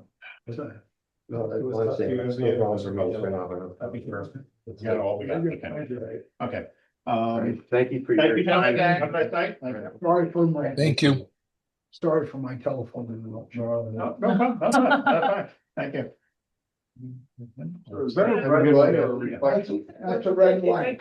I know Doug and Chad are online. If you guys wouldn't mind holding on for just like 5 to 10 minutes. We have somebody that's in the audience. Right, I don't know if they can hear me. their commute is longer than ours. Yeah.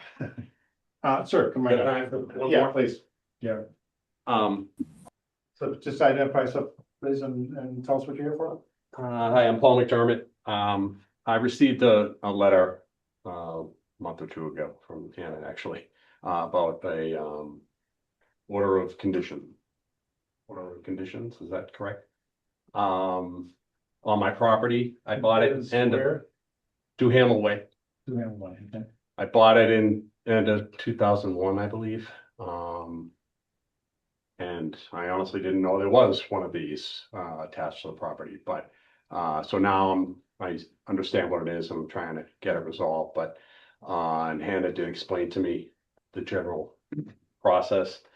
And I'm looking to see if I can get an amendment to like the standard. There's wetlands behind me, and she was explaining that people will put up some sort of a fence and put placards on the fence or whatever to indicate that that's there. But the builder, he built this house before we were there, and then we bought it after the fact. He didn't build it for us, but he put large boulders across the back of the lawn.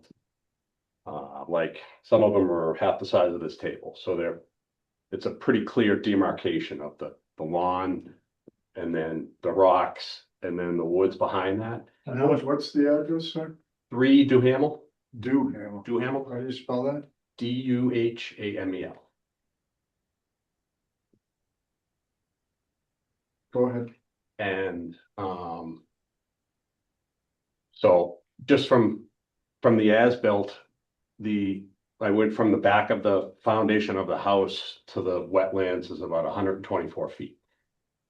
So from the back of the foundation to the rock wall, it's hard to measure right at the moment, but it's probably anywhere from like 30 to 45 feet, probably closer to 30. But they go from side to side of the entire back edge of the lawn. Yeah, when they just saw the aerial there at the Hannah tossed up, I thought they were spaced out every 10 feet apart or something. That's a solid rock wall pretty much. It's not, a built wall. Not built wall. They're just placed. No, yeah, well, I think those them, but if you go aerial above. There's a shot here on the screen. Oh, The different, Yeah, the different shapes and sizes, but Right, they're that's the generally pretty big. And not a continuous thing now, spaced out every. No, 10 it feet is. Darker. Right. Yeah, okay, It is. so, okay. And so what I'm proposing and what I'd like to amend this to do is to just have that as the indicator of, here's the edge of the property basically. And put like post with a placard or something like that. There's actually a space right in the middle of the rock wall that I'd like to just put the post right there and have the placard that indicates that there's wetlands. So the order of conditions that you mentioned was that area be placarded in some way and never was by the developer, is that what you're saying? I believe so. And Yes. and you inherited that when you bought the property. Yeah, essentially, so it seems that, I think it's probably gonna be an issue with a couple of them, not that I've reviewed all of them, but we've just been sending out notices to people that if their orders of conditions are gonna be expiring soon, we've been trying to be a little bit more proactive on some of those and sending those notices out. So I got in contact with him and I let him know, yep, like your permit's gonna be expiring soon. We haven't done a site visit to close out your order of conditions, so we can get that all closed out. And, he let me know that, he was unaware of that process, that there were some kind of boulders at the edge, that they didn't have the post and rail fence. The other issue was the as-built plan. It was never submitted to us. They submitted it to the building inspector's office, and they just put the as-built foundation in there, which, that happens sometimes with our stuff. They just kind of neglect to actually submit the necessary additional information for the, limit of work. So he did try to get in contact with the builder and didn't really get much of a response there. So my suggestion was kind of to, go see if there's any remnant flags, pull some tape just to make sure that it looks like from the aerials that the rocks might actually be. I was gonna ask how. You wanna remove the rocks? Is that where No, he's just saying. No, that's the last thing I want to do. They're huge. Yeah. But So, Okay. so looking at the plan that we have here, right on screen. The back, which says, the back area says proposed post and rail fence with Town of Bellingham Conservation Supply placards. Seems to be right at that dotted line there. Where are the boulders in relation to that right now in reality? Are they pretty much right there or are they somewhere further back or? I would say at the 50. It looks Well, it's like really they're close to the around 50. It does look like they're around the 50, and in some cases, even further away. The only problem is that wasn't survey located, so if somebody can go, pull some tape and make sure that they're at least 50 feet away, I let them know. I was like, I don't think it would be too much of a big deal to amend the permit and just get some placards up there to demarcate that area as conservation, or like that 50-foot no touch. Or no disturb zone, but until we can kind of get out there to pull Right. tape on that, just That to sounds like a make reasonable. sure, but- Is this drawing to scale? I mean, this is what they submitted, yes, it should Can be. you go off the house foundation? Well, we could go off the house foundation of the as-built, because the house was mostly actually outside the 100-foot, they actually pushed the house out further, so most of the house isn't in the 100-foot, and then When you say recently- further away from the further away wetland. from the wetland, Right. yep, and then they actually put a small addition on, which there's a, Then can you go off the edge of the street? I think it would be easier to go off the edge of the as-built. So Okay. we definitely could do that, and I think that would be, quite honestly, the easiest way. On that, not to interrupt, but on the as-built, it showed 124 feet Right, off of the from corner. the back of the foundation to the wetland line.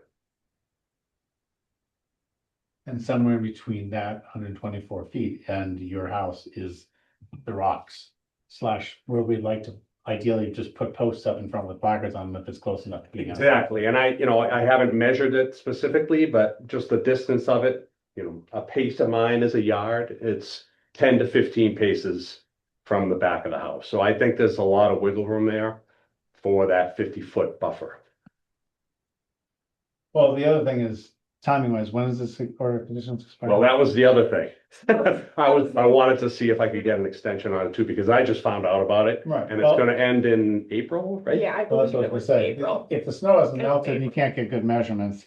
Yeah. But this is a process that seems like it may work out really well if the spacing of the rocks is Yeah. just about where we would like to see them. And all we need to do is just say, go ahead and put in those posts that it was required as to fill that order of conditions, put some placards, which we give away for free, and you're done. And that would be great. And then these other lots, you may luck out, you may not, but doing those same measurings as the applicants, are they all the April expiration for them? I'm honestly not Okay. sure. They all All have right. different dates. Dates, so- right. But it's something where we're moving it along. That's certainly what I'm hoping for, because I think it would, that does make sense, that with the way the rocks are set up. Way or gonna be like this, how many different properties we're talking about total? I'm honestly not sure. Okay. At this point, we're still working through it. I don't think it's many. I think there's only a couple that are on that back edge. And I assume think it's that some same already developer. got the conditions. I mean, got the certificate of compliance, so it may only be one other or two other properties In that on area, in this street, Yeah. on potentially. the neighbor right next to me has that rail Post fence. and rail fence, okay. I never knew why he had a fence like that. It's a little bit strange looking, but No. and I haven't talked to him about it, but that sort of looks like what you were talking about. Yeah. I gotta go over there and snoop around, see if there's a placard. So you're the first house on the right as you go down. Yes, after Duhamel's. The Duhamel's were the original owner. They have a house as you go down the street. Their house has been there before the street was built. And then this development added to a cul-de-sac, and I'm the first on the right. What's the green, just off the right corner as you're facing the house? Green off to the right corner. So cover? You just flip your laptop around. one. Yeah, let me see. I don't know what, But anyways, I think Yeah. Is this here? just to kind of move things along, I think it might be good to, if he oh, that's the propane. request the extension in writing, Is that- maybe we'll put that on the agenda for the That's a next birdhouse. meeting. give a year extension and then kind of. What's that? Get Yeah, that well, figured that, out. at the same time, they could do time to That's figure out how many my more last properties name. there are. Exactly. How many more Certificates certificates of compliance we're looking But if you for. go zoom in on that again, They're all. where that M is, Right. is that is one little We have a gap. sense that, you know, this may be, but Probably, then we can also come up with a, if we need to do a site visit, and I think. and things go out, melt a little bit, and we Right in the can middle. get accurate measurements off the buildings or whatever. But they and see do property grade where from water hits, That's and my neighbor's fence. we can do this down the road a little ways with extensions. Yeah, okay, that's The good. walks go all the way down and loop around to the edge, so. All right, so I think to move this along, because I don't think we want to belabor it, the plan that Hannah and I have mentioned, is that we would ask you to submit, as you need to, an extension request for your certificate of compliance to be extended.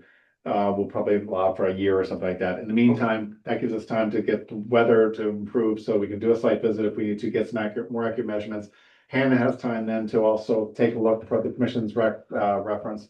There are a number of other properties along the road, which might be just a couple, might be more than that, or less, who also have certificates of compliance, which might be in various states and dates of expiring. And so we, gives us time to maybe have one site visit where we look at 3 properties down the road in May, let's say, and take accurate measurements and do determinations of where posts and markers need to be, so they can meet their orders of conditions as well. Certificates of completion or compliance, whatever it It is. is late. Yeah, it is late. And so, that's the plan right now. We just, asked this gentleman to come back and, I'm sorry, your first name. Paul. Paul. We Thank you. even just send you a Zoom link for the next. And because it's just. So this I was just appreciate that. informational. We don't need to actually make a motion on this to anybody. This was just informational. I think we now have a plan moving forward for this, but we'll hear more about Duhamel Street, or Duhamel Way. Duhamel Way, down a little ways from now and down the road. Okay, Great. thank you very So much. I'll follow up with you. I'll follow. Just so I make sure I'm clear on all of it, so. Yeah, Great, absolutely. thank you. I don't know if I kept you late, but. Thank you. No, appreciate it. And Thanks. now, thank you for your patience. We lost, Craig? Doug's there. Oh, there, we got. Craig, you're up. Kelly is on. Hey. There we go. Okay. Can you guys hear me? Yep. Yes, we can hear you. Thank Perfect. you very much for your patience being online. You have a presentation for us, some CPA information about our Community Preservation Act. We do. Yeah, so we'll try to make this quick. I know it's late.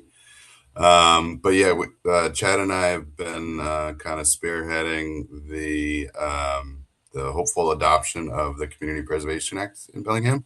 So what we're looking for tonight, we've been going around to the different boards and commissions who kind of, would be a part of this in the end, to kind of get your support for town meeting. So we're going to be submitting a citizens petition to have an article in town meeting coming up this May. And then if that passes, obviously it has to go to the election ballot in November. So Chad will kind of go over that in a little bit. So I'll just get started, and then if you have any questions, just you can stop me. Let me just ask you real quickly, do you want to know if the commission members, we can do just a quick show of hands up with, just to expedite things for you. If the commission members are all familiar with what the CPA is and don't need to have a presentation for that part of it, so much as then you can focus on how you both gentlemen are both approaching it, or I don't know if your presentation is going to be starting from. That's the whole reason they're here. Please. Asking, they may want to speed it up even more if that's the possibility. Yeah, guys, just log off now. It's quick, so Go ahead. I'll go through it real quick, and then whoever's if going you have any first. questions, just let me know. So obviously, TPA was enacted in, I think, 2000 by the state. Gives communities the ability to establish a fund that goes to kind of 3 buckets: historical preservation, open space and recreation, and community housing. Next slide. So right now, there are 201 communities, so about 70% of all Massachusetts residents are part of CPA communities. And this list kind of over to the left, a lot of our neighbors are part of that list. Next slide. So this table really speaks a lot. So you see some of the communities that were early adopters, like Medway, for example. They elected to do a 3% surcharge when they adopted, and so you can see what they've collected funds to date. So the surcharge revenue is what they've collected from their residents. The trust distribution is the big one. That's the money that comes from the state, and that money is raised from every deed or registry of deed, like sale or transaction. There's a dollar figure that's attached to those that everyone pays regardless, and it goes into a fund. And at the end of every year, that fund is distributed to all the member CPA communities. Based So on what? really, you see a lot like Medway over that 20 years, they've gained what, 7 million, over 7 million. So that's all money that we're leaving on the table by not being part of this. Next slide. Well, what are we surcharging? We aren't. The town would have to agree to pay, residents have to agree to pay more in taxes. But good. Yeah, I'm going to get into that part. We'll go over the math. So like you said, like you saw on that table, the surcharges are 1% to 3% generally, and it's an annual surcharge to local property tax. So what we're proposing is a 1.5% surcharge, which comes out to about $70 per average Bellingham residential assessment. With that amount, we're also proposing 3 exemptions. One will be to eliminate the first 100,000 of assessed value. I'll go over the next slide what that looks like. The second will be for an exemption for low income housing and low income and moderate senior housing folks as well. And then the third will be same $100,000 assessed value coming off for commercial and industrial properties. Next one. So here's the math. So the table on the left is what your tax bill would be like without a CPA. So that in fiscal 25, the average residential assessment was almost 460,000. That's what the tax rate was. So that's what the property bill was, right? So $5,773 was the annual property tax bill for that average residence. Now, if you go to the right, it goes over what a sample tax bill would be with the CPA. So for the CPA, what you're doing is you're doing a surcharge based on the taxable value. So we're going to take off the first 100,000 from the assessment. So that brings us to that 359,000. Then you figure out what your tax basis is on that 359,000. And then based on that tax basis, you then surcharge that. So we're proposing 1.5%, which gives us the amount of $68. So then you add that $68 to the property tax bill. That gives you your overall annual tax plus surcharge. Does that make sense? Yep. Okay. Next slide. And then this is kind of just an overall table based on all the assessed values. So any property from 200,000 to $1 million, and obviously more if there are. That's kind of that's based on the 1.5% surcharge. That's what you would pay on an annual basis. Next slide. So with that, how much would we collect? So with all the exemptions and whatnot, we're looking at about 650,000 would come from the surcharge amount. That obviously does not include what we would get from the state from the CPA matching funds, and that changes year to year. And it's variable based on how many communities are part of it, what your CPA surcharge rate is. So if you have a 3% rate, they're going to reward you and give you a little bit more, as well as also really dependent on housing sales. So obviously, if it's a good housing year, they're bringing in more money into the fund. and they'll have more to distribute. Next one.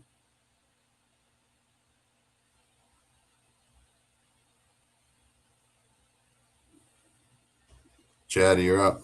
Yep. Sorry, I nodded off there.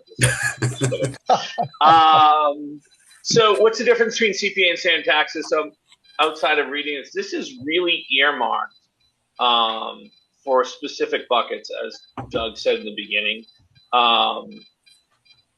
Funds are available, additional state contribution. So if you go back to, you don't have to go back to that slide. For me, the CPA has really been about what we're missing out on. It's one thing to collect additional funds, and I'm not claiming that this is not a tax. It's not going to cost people more money, but we've missed out. If you compare us to a community like Medway and what they've been able to do with the funds that they have, we're missing out on money. And depending, if you look at the statistics, the least amount of match, I'll call it, has been somewhere in this 25%, and in some cases, it's been as high as 49%, based on the money that has been collected. This is really earmarked for things that are underfunded. So the reason I get into this, I was in part of a fields committee here in town. We appropriated money to do a plan at the Blackstone Street Fields through the school department. And what we found was when we got to the end, we said, oh, this is great. How are we going to fund this? And that's the case for a lot of things that happen. The best part about this is it's required that you spend it on those three buckets. Next slide, please. So how do we get there? So in my hand, and I'm delivering this tomorrow, is a petition that you need to have filled out to have something put on the town warrant for the town meeting, which is on May 27th. At that meeting, residents will have a chance to vote this to be put on the ballot for November 3rd.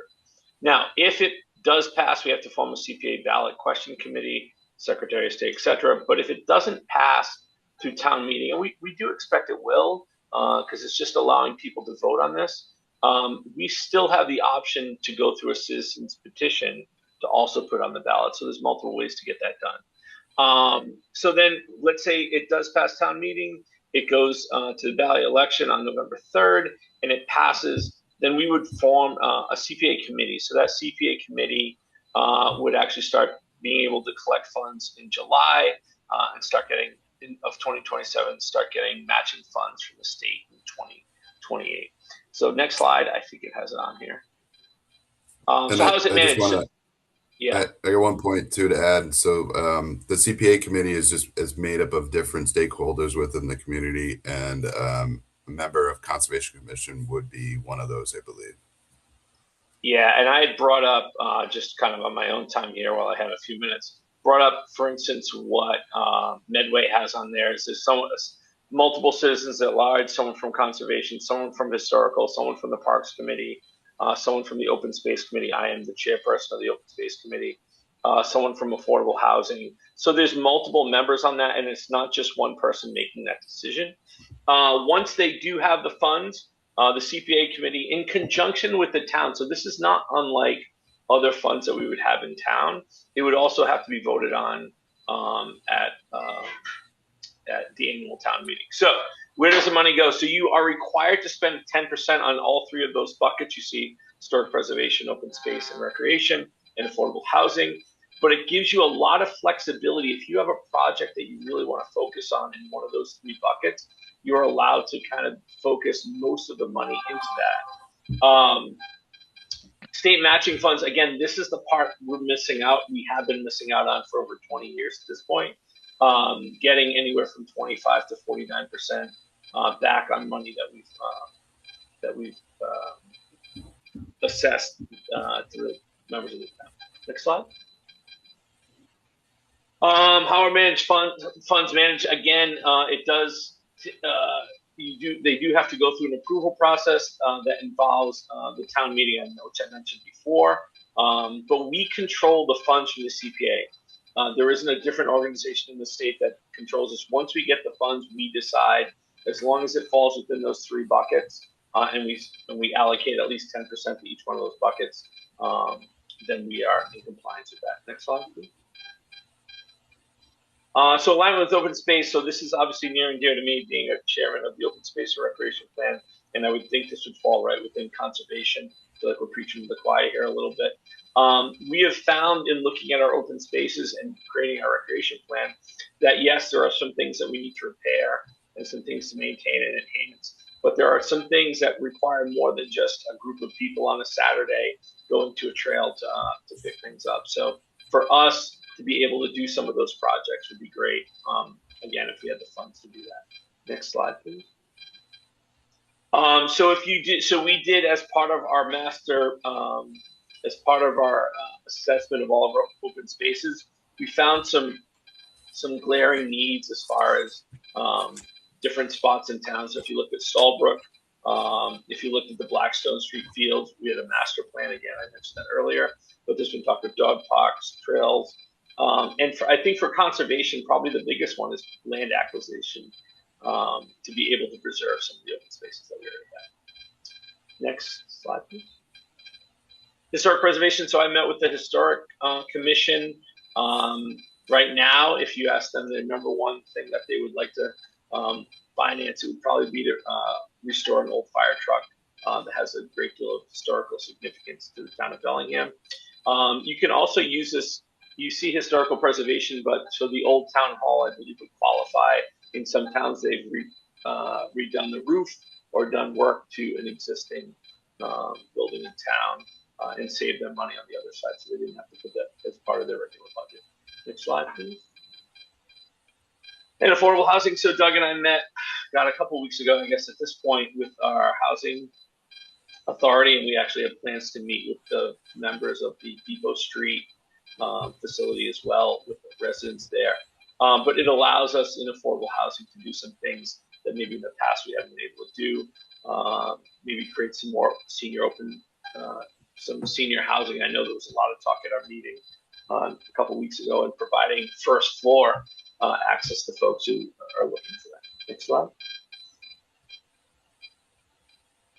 So if you've not been to this website, honestly, I don't know that I found a website that was better at servicing and finding out more information on community preservation than this one. You can actually sort it by town. You can sort it by bucket. So if you want to see what Medway did with historical stuff or Hopedale did with open space things, it lets you do that, and you can kind of identify how they've used their money. So I would strongly urge you to check out that website if you have a chance. And I know it's late. I thank you guys for staying on this long. Yes, thank Yeah, you. great presentation. Thank you. Yeah. Thank you guys for staying on. I know it was a really long night. Definitely. I do just have one Very good. question. Sure. Yep. Excellent. Any additional questions right off the gentleman before I the think Pam has one. Pam, go ahead. Yes, I do. Why are you choosing the 1.5%? So we the Community Preservation Coalition has a couple full-time staff people, and we talked to one of them, and he suggested for a community of Bellingham size, kind of what they've seen as the sweet spot is right around that $50 to $75 surcharge range in that average annual. So that's kind of where that 1.5% lent us. That's not to say, so let's say this gets passed at 1.5%, and comes, time comes in the future where, hey, this is working out really well, we would like to add more. Then you have to go through the process again, get it on town meeting warrant, and it has to pass the ballot to increase it. And Would same it be thing a if you little want easier that time? Sorry. Yeah, I mean, the hope is that it would be easier, right? We don't want to, like Chad said, it's, no one ever wants to raise taxes. I think what this does, though, is that it brings in money for buckets that, I think the community desperately needs to, and, make the community better. So, And they control it, and it correct. goes directly to them and not to like every town, with Bellingham receiving a little bit. It's like, it's not quite the same as a tax. Also, doesn't it go into a trust and get it generate revenue from interest? Correct. Yeah. I mean, like any other account, Yeah, every year, so at least 10% needs to go on those three buckets. You don't need to actually spend that 10%. So it would sit in a you know in a bucket in an account, gain interest. You can use the money like for purchase of open space. You can use the money to borrow, like get a mortgage, essentially. A loan or bond. You can use use the money against borrowing as well. So opens So up a lot of there, avenues. there isn't a requirement to spend X amount What was of that? there is, what you're saying, I think just now, is that there is not a requirement to spend a certain amount, like 80% of the money that is either gotten through the taxation of the town residents or through the state contribution share, once you get starting to get that. You don't have to spend a certain amount of that every year to justify the program and keep going.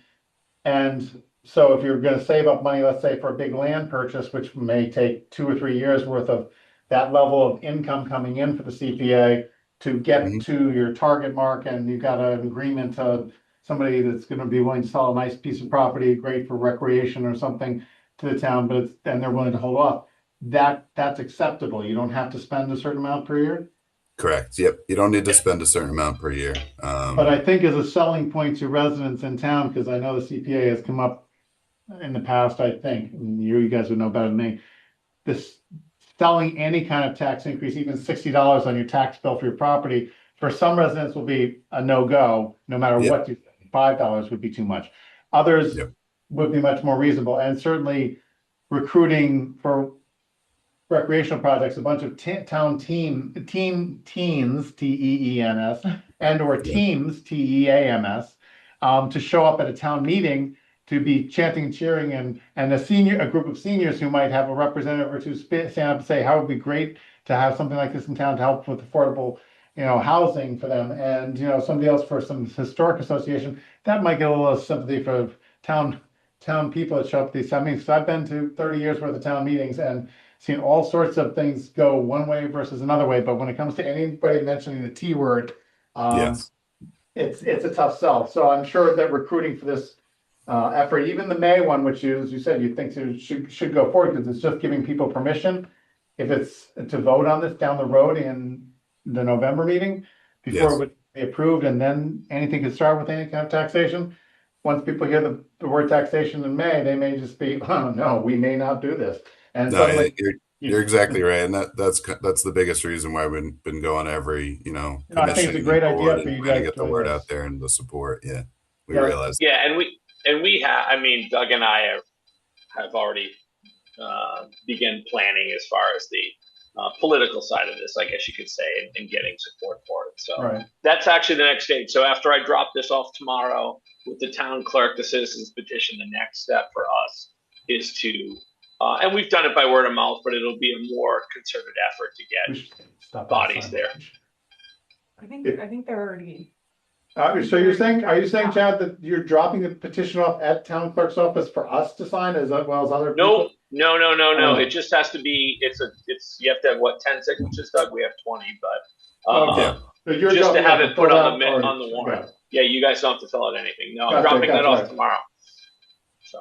So what would you like us to do? Spread the word. So yeah, I mean, the next phase of this, and Doug, I coach hockey in the winter, so I said, Doug, as soon as hockey season's over, I'm ready to, beat down some doors and call and talk to people and have this conversation. I've already done it with my neighbors, so that's kind of our next step, is to get people to the town meeting, but to really educate them on this. I think we've done this presentation at meetings like this, but as you guys know, not everyone goes online and watches these meetings. So it might be good just to do the presentation as like a link that we could send to people with a frequently asked questions. Like, people are going to say, well, am I going to get taxed on this? Is this an override? So that's the next part of it for us, I think. I don't know. And we're going to be Commission- standing outside Market Basket on a Saturday. Oh my Can't God. wait. Hired, you're hired. Cookies and everybody else. But I know that the other commission members may remember exactly who sent this to us, but every year I get a letter from the state mentioning the towns around us, as well as Bellingham, how much we could have gotten if we were a member of the CPA. Do you know who sends that out? Is it the town, We would state love to have treasurer's office? I would What's that? love to see a copy of that because that's the next thing is what we would have Because missed out on. Bellingham was like $32,000 if I remember it ballpark. I could be wrong totally, but it's not the scale of order, a magnitude order. But for a year recently, let's say where it said, if you had been part member of the CPA based on, and it must be basing on sales revenue for properties, because that you said was one of the factors, and an estimated, 3% or 1% or whatever, that the town of Bellingham could have had, X amount from the state, the contribution. And I'm like, well, that's a nice number. It's not a nothing number, and added up over years along with the town's portion, which would be much larger of taxation. It could be something, but again, the T word. So I'll see if I can find that form. If I do, I'll get back in touch with you guys and give you a copy of it. Certainly, Listen, this is that'd be great. literally the definition of taxation with representation. Yeah, there you go. That's true. There you go. It's All very right, well, Massachusetts. Thank you guys. I appreciate it. I won't hold you up any longer, and we'll be hearing more. Thank you. Yeah, good luck. Thank you guys. I appreciate it. Thank you. Thanks, guys. Okay, Lake Street. I don't know. We can probably just put, it's all notice of violation, other than the minutes, which I would like to do. All, the rest of it is just notices of violation stuff. It's just kind of an ongoing that we don't really have any progress on. So Okay, there you go. That's a good summary. we can talk more five about items. it next. Hannah's getting very tired, and I don't blame her. It's still one day. Okay, so the minutes. Anybody have any comments, questions, observations about the minutes? Yes, I had one thought about the minutes. In the Blackstone Street section, there was a part that was kind of unclear. The commission and agent also identified other information they were still looking to see from the applicant, including further alternatives analysis, including options outside the 100-foot vernal pool buffer zone and through the town of Blackstone. It doesn't mention that that's the road, so it's just kind of not clear what that's talking about. Ooh. Okay, yeah, I can update Yeah. it saying town of Blackstone, roadway improvements? No. is it Blackstone? Is it Blackstone Street? Blackstone Street, yeah. Blackstone Street, I Yeah. think. Yep. Which goes down to the town of Blackstone, eventually down by Lake. Yeah, That was my only note. good point. Good, yeah. Anybody else have any other preference adjustments? If not, I'll accept the motion to accept the minutes for the January 28th meeting as amended by Pam, and love a motion. So moved. Thank you, Nicole. Seconded. Second, thanks, Pam. And comments, okay, Ariane, Aye. Steve, Nicole, Aye. Don, Aye. Pam. Aye. I said Ariane, right? Yeah, I think you did. Yeah. Aye for Ariane. Okay, everybody. Okay, great, thanks. Unanimous. Okay, and then if there's no other any administrative stuff, welcome back. Thank you. Thank you for coming back. You all have heard. I do have everybody stay on for one second once the meeting ends. For a second, I just have a question about the meeting. The MACC meeting is this weekend. I'm looking to see if I can get a ride if anybody's still going. Because I can't drive myself. It is this Saturday. I know, Ariane, are you still going? Yeah. Okay, and Stephen, you're not able to. James is never going, was he? Oh, was he presenting Wait, or isn't something? he? I thought he has to. I thought he's giving a conference. He's going. He's an exhibitor. To present, but Ah. A presenter. Yeah. Exhibitor, Yeah, presenter. exhibitor. He's an exhibitor. But yes. Okay, so he's going for that purpose, but not necessarily to attend for workshops and so forth. Okay. Are you still going? No. Okay, okay. So Pam, are you going? I am not. Okay, that's fine. Don, you're still. Yeah, I there? can't. I'm 1,000 miles away. Well, you seem to be 1,000 miles away. You're drifting. Where are you, Don? Where is he? Well, wherever you are, Florida, maybe. So my question then is whether Ariane or Hannah. I am going. Oh, I have stuff Oh, going on after, okay. but I could give you a ride there if someone can take you back. Ariane. Yeah, would you be willing to give me a ride back to Bellingham? Hannah can give me a ride to there, but she's going somewhere Sure. else after. What's that? yeah, I can do that. Okay, great. The only thing that might tell me is things don't go well after chemo tomorrow, so, but in my second round, then hopefully things will be good, but, okay, thanks, appreciate it. Okay, I Good will. luck. We Thank hope you are appreciate it. feeling good this weekend. Yeah, me too. Yeah, Okay, yeah, so, please sent take- the motion to close the meeting and adjourn. Anybody want to make a motion? So moved. Nicole, thank you. Seconded. Okay, Don, thank you. All in favor, Steve, Ariane, Bye. Pam, Aye. Don, Aye. Nicole? Aye. Aye, thank you very much.